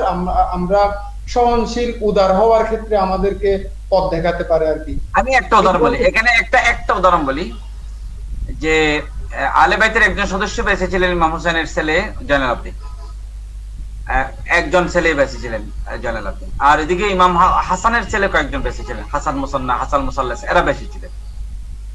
এখন এই যে জয়নুল আবদিন রাদিয়াল্লাহু তাআলা আনহুর একটা কাহিনী আছে, কাহিনী মানে এরকম, ওই যার তীরে আলী আসগর শহীদ হয়েছিল, সিনান, ওর নাম ছিল সিনান। তো জয়নুল আবদিন মদিনা শরীফে যে থেকে সিরিয়া থেকে আসার পরে মদিনা শরীফে শুধু ইবাদত করতেন, আর কান্নাকাটি করতেন। ওনার জীবনে ঘর থেকে খুব বের হতেন কম, মানে ওনার নিজের সামনে কারবালার ময়দান দেখেছেন তো উনি, ওনার পুরো ভাইরা সবাই যে ইমাম হোসেন শাহ শহীদ হয়ে গেছেন উনি দেখেছেন, উনি এই জন্য আল্লাহর কাছে কান্নাকাটি করতেন। ওনাকে সাজ্জাদুল আরিফিন বলা হয়, সাজ্জাদ বলা হয়, সাজ্জাদ আবিদিন, জাইনুল আবিদিন বলা হয়, সাজ্জাদ বলা হয়। ওনার নামটাও কিন্তু জয়নুল আবদিন না, ওনার নাম কিন্তু আলী, জয়নুল আবদিনের নাম কিন্তু আলী। জি।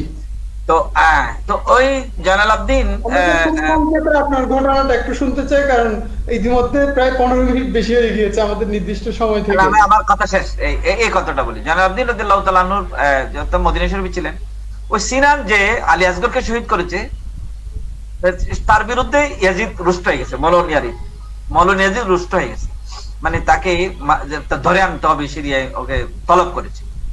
সে কোথাও আশ্রয় পাচ্ছে না মদিনা শরীফে। তো একজনকে জিজ্ঞেস করলেন যে আপনি কোথায় আশ্রয় পাবেন, আপনাকে তো কেউ আশ্রয় দিবে না এখানে।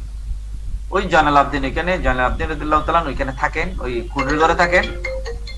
আপনি সেই কুড়ে ঘরে যান, ওনাকে গিয়ে ওইখানে আশ্রয় নেন, আপনাকে ইয়াজিদের সৈন্য ধরবেন এখানে। তিনি সেখানে গিয়ে আশ্রয় নিলেন, 1 সপ্তাহ ছিলেন। তো 1 সপ্তাহ ধরেই জয়নুল আবদিন রাদিয়াল্লাহু তাআলা তাকে খাওয়াইছেন, তাকে পরিয়েছেন, তাকে মেহমানদারি করেছেন, যাওয়ার সময় বলছেন তোমার টাকা পয়সা লাগবে, তাকে 300টা দিরহামও দিয়েছে। তখন তিনি 300টা দিরহাম নিয়ে আবার ফিরে আসছেন। হুজুর আমি তো মুসাফির, আপনি আমাকে, আপনার সাথে আমার পরিচয় নাই, আপনি আমাকে এত তাজিম করেছেন, আপনি কি আমাকে চিনেন? বলছেন আমি দুনিয়ার সবাইকে বলতে পারলেও তোমাকে বলবো না। হুজুর কি আমাকে কেন বলবেন না? তুমি সেই সিনান না যে সিনানের তীরে আমার ছোট ভাই আলী আসগর শহীদ হয়েছে? তো এটা জানার পর আপনি আমাকে 7 দিন আশ্রয় দিলেন, 7 দিন আপনার সাথে খাওয়াইলেন, আপনার সাথে রাখলেন এবং টাকা দিলেন। তো ইমাম জয়নুদ্দিন বললেন ওইটা তোমাদের চরিত্র, এটা আমাদের চরিত্র। এই আহলে বাইতকে আমরা কিভাবে অবজ্ঞা করব বলেন আপনি? এই মেসেজগুলোকে আমাদের ছেলেদের কাছে যাচ্ছে যাতে আমরা নিতে পারি, না? আমাদের এই মেসেজগুলোকে আমাদের ছেলেদের কাছে যাচ্ছে? আমাদের ছেলেদের কাছে যাচ্ছে না এই মেসেজগুলো? সেজন্য আমরা এই আলোচনাগুলো খুব বেশি বেশি করতে হবে এই ধরনের ওয়েবিনারের মাধ্যমে, এবং সেক্ষেত্রে স্যার আপনাদেরও সহযোগিতা লাগবে। আমি আজকে স্যাটিসফাইড না। আমি আমার আলোচনায় আমি সাইদুলকে বলি, আমি আমার আলোচনায় আমি নিজে স্যাটিসফাইড না, কারণ আমি অপ্রাসঙ্গিক কিছু কথা বলে মানে এখানে সময় নষ্ট করেছি বিভিন্ন করে। তারপরেও আমি এই যে একটা বললাম ওয়াইন তাতাওয়াল্লাহু ইস্তাবদিল কওমান গায়রাকুম, এটা একটু দেখে নেওয়ার জন্য সবাইকে অনুরোধ করব। আর এটা তাফসীর কুরতুবী এবং ইবনে কাসির, এটা দেখে নেওয়ার জন্য অনুরোধ করব। আপনারা শুধু শুধু মুসলমানদের মধ্যে ইখতিলাফ, এটা একটা রহমত, ইফতিরাক থেকে আমরা যেন বেঁচে থাকি। আমি আরেকটি কথা আমি মিস করি, আপনার এটা যুক্ত করতে হবে, কারণ আমার কথা তো মিস ইন্টারপ্রেট হয় প্রায় সময়।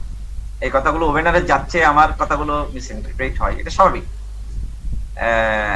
আমি একজনকে বলছিলাম যে স্যার আমি কি করতাম, সবাই তো আমি কিছু বললেই যে আমার উপরে ডিল মারে। তো আমাকে আমার একজন মুরব্বী বললেন আসলে ভাই ডিল কোথায় মারে? যে গাছে ফল থাকে সেই গাছে ডিল মারে। মানুষ কখনো মাদার গাছে ডিল মারে না, মানুষ ওই আম গাছে ডিল মারে। তো তোমার কাছে আহলে বাইতের মহব্বত আছে, তোমাকে তো ডিল মারবেই। তো আমি ওই দিন শান্ত হয়েছিলাম যে আমাকে কেন ডিল মারে, যে আহলে বাইতের মহব্বত থাকলে ইমাম আবু হানিফা ডিলের শিকার হয়েছেন, ইমাম শাফি ডিলের শিকার হয়েছেন, ইমাম নাসাই ডিলের শিকার হয়েছেন, আপনিও ডিলের শিকার হবেন, আমিও হব, এটা স্বাভাবিক। আচ্ছা যা হোক, এটাকে আমার মাথা পেতে দিলাম। এখন কথা হলো, আমি যে কথাটা বলতে চেয়েছিলাম যে ওয়াইন তাতাওয়াল্লাহু ইস্তাবদিল কওমান গায়রাকুম, যে আমি কথাটা বলতে চেয়েছিলাম, সেটা আমাদের সবার কাছে এটা এই আয়াতগুলো যাওয়া দরকার, এবং এগুলো আমলে এনে আমাদেরকে একটা সিদ্ধান্ত নিতে হবে। আমি যে কথাটা বলতেছি, হাবিব আলী জুফরি এখন আহলে সুন্নাত ওয়াল জামাতের বড় ইমাম। হাবিব আলী জুফরি মিশরে থাকেন, উনি ইয়েমেনের মানুষ এবং বর্তমান সময়ের সবচেয়ে বড় ইসলামিক স্কলার। আমাদের ছেলেরা যারা আল আজহারে পড়ে, এদের থেকে একটু জিজ্ঞেস করলে হবে হাবিব আলী জুফরিকে। আর অথবা হাবিব আলী জুফরি আপনি যদি নেটে লিখে দেন পাবেন, নেটে লিখে দেন হাবিব আলী জুফরি ইয়েমেনি আসলে, উনি ইয়েমান বাড়ি, সৈয়দ জাদা। তো ওনাকে আমি প্রশ্ন করছিলাম শিয়া সম্পর্কে, মানে ইরানের শিয়া সম্পর্কে প্রশ্ন করছিলাম। এরা কি, এদের সম্পর্কে আপনার কথা মা মওকিফুকুম শিয়াতে ইরান, ওনাকে আমি ইরানের শিয়া সম্পর্কে জিজ্ঞেস করছিলাম। তো উনি আমাকে উত্তর দিয়েছেন, আমি সাক্ষী, এবং আপনারা ওর থেকে জানতে পারবেন। উনি আমাদেরকে বলছেন ওরা মুসলমান, ওরা ইমানদার, ওরা মুসলমান, ওরা ইমানদার, এবং ওদের অধিকাংশ শিয়াদের অধিকাংশ অনুসারী কিন্তু মিল্লাতে জাফরিয়া। উনি আমাকে যে কথাটা বলেছেন, আমি ওভেনারের মাধ্যমে এই ট্রল যেহেতু হবে আমার কথা, এই জন্য সকলের কাছে এটা পৌঁছাতে চাই, সকলের কাছে আমি এই কথাটা পৌঁছাতে চাই যে উনি আমাকে বলছেন এরা মুসলমান ইমানদার, এবং উনি আমাকে এই কথা বলছেন এদের অধিকাংশ মানুষ, ইরানের অধিকাংশ মানুষ কিন্তু শিয়া মিল্লাতে জাফরিয়া। উনি বলছেন আমি জানি, ইরানে আমি অনেকবার গেছি, অনেক কনফারেন্সে গেছি, আমি ওদের সাথে আমি কথা বলছি। হাবিব আলী জুফরি বলতেছেন নিজেই, আমি ওদের সাথে কথা বলেছি, এবং এরা কিন্তু মিল্লাতে জাফরিয়া। মিল্লাতে জাফরিয়া মানে জাফর সাদেকের ফেকা মানে না। তো জাফর সাদেক কে? যে জাফর সাদেক সম্পর্কে ইমাম আবু হানিফা বলছেন লাউলা সানাতান লাহালাকান নুমান, আমি যদি জাফর সাদেকের কাছে 2 বছর না পড়তাম, আমি তো ইমাম আবু হানিফা হতে পারতাম না। জি, এর হচ্ছে। আচ্ছা আপনাদেরকে আরেকটি ভিডিও রেফারেন্স দিচ্ছি। আল আজহার বিশ্ববিদ্যালয়ের গ্র্যান্ট যিনি আহমদ তৈয়ব, শেখ আহমদ তৈয়ব আর কি, যিনি সবার ইমাম এখন বর্তমানে, পুরা মুসলিম বিশ্বের সবচেয়ে যাকে আহলে সুন্নাতের বড় ইমাম বলা হয়, ওনার নাম কি? আহমদ তৈয়ব। ওনার একটা ভিডিও ভাইরাল হয়েছে, উনি বলেছেন আশিয়া ইখওয়ানুনা ওয়া মুসলিমুনা, আশিয়াতু মুসলিমুন ওয়া মুমিনুন ওয়া ইখওয়ানুনা। মুসলমানরা শিয়ারা, না না না, এটা আমার কথা না। প্রসঙ্গে চলে যাচ্ছি আমরা, যেহেতু আজকে মূলত এরকম বিষয়টা আমরা একটা উপলক্ষ করে আহলে বাইতের না না, আমি এই কথাটা না, আমি এই কথাটা ট্রল হবে এই জন্য বলছি যে কথাটা আমার না, আমি একজনের কথা নকল করছি। জি স্যার, জি যে স্যার। আমাকে শিয়া বলবে তো, এই জন্য আমি এই কথাটা, আমি যে গদরুহুমের উপর আলোচনা করলাম, আরো লেখছি, আপনারা লেখছেন সুন্দর করে আহলে সুন্নাতের মতাদর্শে, তারপরেও ভাই আমাকে বলছে আমরা বাসার জন্য লেখছি না, আসলে আসলে আমরা শিয়া, এগুলো বলবে। তো আমি বলতে, আমি না, আহলে সুন্নাত ওয়াল জামাতের বড় ইমাম যিনি আহমদ তৈয়ব, শেখ আহমদ তৈয়ব, উনি বলতেছে শিয়ারা ইমানদার মুসলমান, এরা আমাদের ভাই। এবং হাবিবুল জুফরি আমাকে বলেছেন যে ওরা মুসলমান ইমানদার। যাই হোক, এগুলো আমাদের প্রসঙ্গ না, আমাদের মানে বিভিন্ন মাসলার মধ্যে ইখতিলাফ থাকতে পারে, গোমরাহ হতে পারে, কিন্তু ইমান থেকে হারাজ করা, ওই যে শিয়াদের মধ্যে 33 ফিরকা আছে, ধরেন দেওবন্দের ছাত্র একটা গোলাম আহমদ কাদিয়ানি আছে না, তো গোলাম আহমদ কাদিয়ানি দেওবন্দ মাদ্রাসার ছাত্র না, তো দেওবন্দিরা নিজেদেরকে সুন্নি বলে না, তো দেওবন্দিরা নিজেদের সুন্নি হলে তো গোলাম আহমদ কাদিয়ানি সেই মাদ্রাসায় পড়ে কি উনি সুন্নি রয়ে গেছে নাকি উনি তো বন্ডনবী হয়ে গেছে? তো সুতরাং শিয়াদের মধ্যে এরকম অনেক ফেরকা আছে। তো আমরা ওই বাতিল ফেরকাকে টেনে এনে যারা মিল্লাতে জাফরিয়া, যারা কাছাকাছি আছে আমাদের আহলে সুন্নাতের, এদের আকীদাগুলো বর্ণনা না করে আমরা ওই যে কোথাকার ভিতরের একটা ইসমাইলিয়া ফেরকা আছে, বা আরো হযরত আলীকে খোদা মনে করে, হুলুলিয়তের মাসলা মনে করে, সেইগুলো টেনে এনে কোন রকমে সবাইকে বাতিল বলে দেওয়া, এটা কিন্তু আমাদের ওই আদর্শ ছেড়ে যায় না। তো গদিরকম বললে আপনি শিয়া হয়ে যাবেন, এটা কত সম্ভব না। এটা এরকম বললে কেউ শিয়া হয়ে যেতে পারে, শিয়া হয়ে যাবে না, শিয়া হয়ে যাবে। এরকম না আর কি স্যার। আমরা এই কথাটা বলতেছি, এই কথাটা বলতেছি, আসলে গদিরকম বললে শিয়া হবে না। আমার মূল মেসেজ হলো এটা, যে শাহাদাতে কারবালা মাহফিল করলে যেরকম শিয়া হয় না, গদিরকম আলোচনা করলেও এরকম শিয়া হওয়া যায় না। শাহাদাতে কারবালা ইমাম হোসেনের সাথে সম্পৃক্ত, গদিরকম মাওলা আলী শেরবদার সাথে সম্পৃক্ত। অশেষ শুকরিয়া স্যার, অশেষ শুকরিয়া। আপনি যে দীর্ঘক্ষণ আমাদেরকে এই যে জ্ঞানগর্ভ আলোচনা করেছেন, অনেকগুলো বিষয় নিয়ে অনেকগুলা বিতর্কের অনেকটা জবাব দিয়ে দেওয়ার চেষ্টা করেছেন, এবং এরই সাথে সাথে মাওলা আলী কাররামাল্লাহু ওয়াজহাহুর যে শানে আজমত, এবং এই শানে আজমত প্রচার করতে গিয়ে যে অনেকেই যে বাধাগ্রস্ত হয়েছেন, সেই বিষয়গুলো বিস্তারিত ইতিহাস সমৃদ্ধ আলোচনা করেছেন, সেজন্য অশেষ শুকরিয়া স্যার মেজবান্ডারি একাডেমির পক্ষ থেকে। আপনার আলোচনা আসলে আমাদের অনেক দর্শক শ্রোতা ফেসবুকের মাধ্যমে দেখছেন, নিশ্চয় তারা আরো দেখতে আগ্রহী, কিন্তু নির্ধারিত সময়ের মধ্যে যেহেতু আমাদেরকে শেষ করতে হবে, এটা কিন্তু এভাবে আমরা তো আমাদের সাধ্য অনুযায়ী আমরা আলোচনা করেছি, সময় তো কম আমাদের, মানুষের ধৈর্য কম, তো তারপরও যে সাহস নিয়ে যে ইমাম শাফি যেভাবে বলেছেন, ইনকানা হুব্বা আলে বাইত মুহাম্মদ রাফদান ফালিহরিস সাকালানা ওয়াল রাফিদি, আমিও এটা মাথা পেতে নিলাম। আমাদের ভাইরা যদি আমাদেরকে ট্রল করেন, আমরা এটা নিয়ে আমাদের মাথা ব্যথা নেই।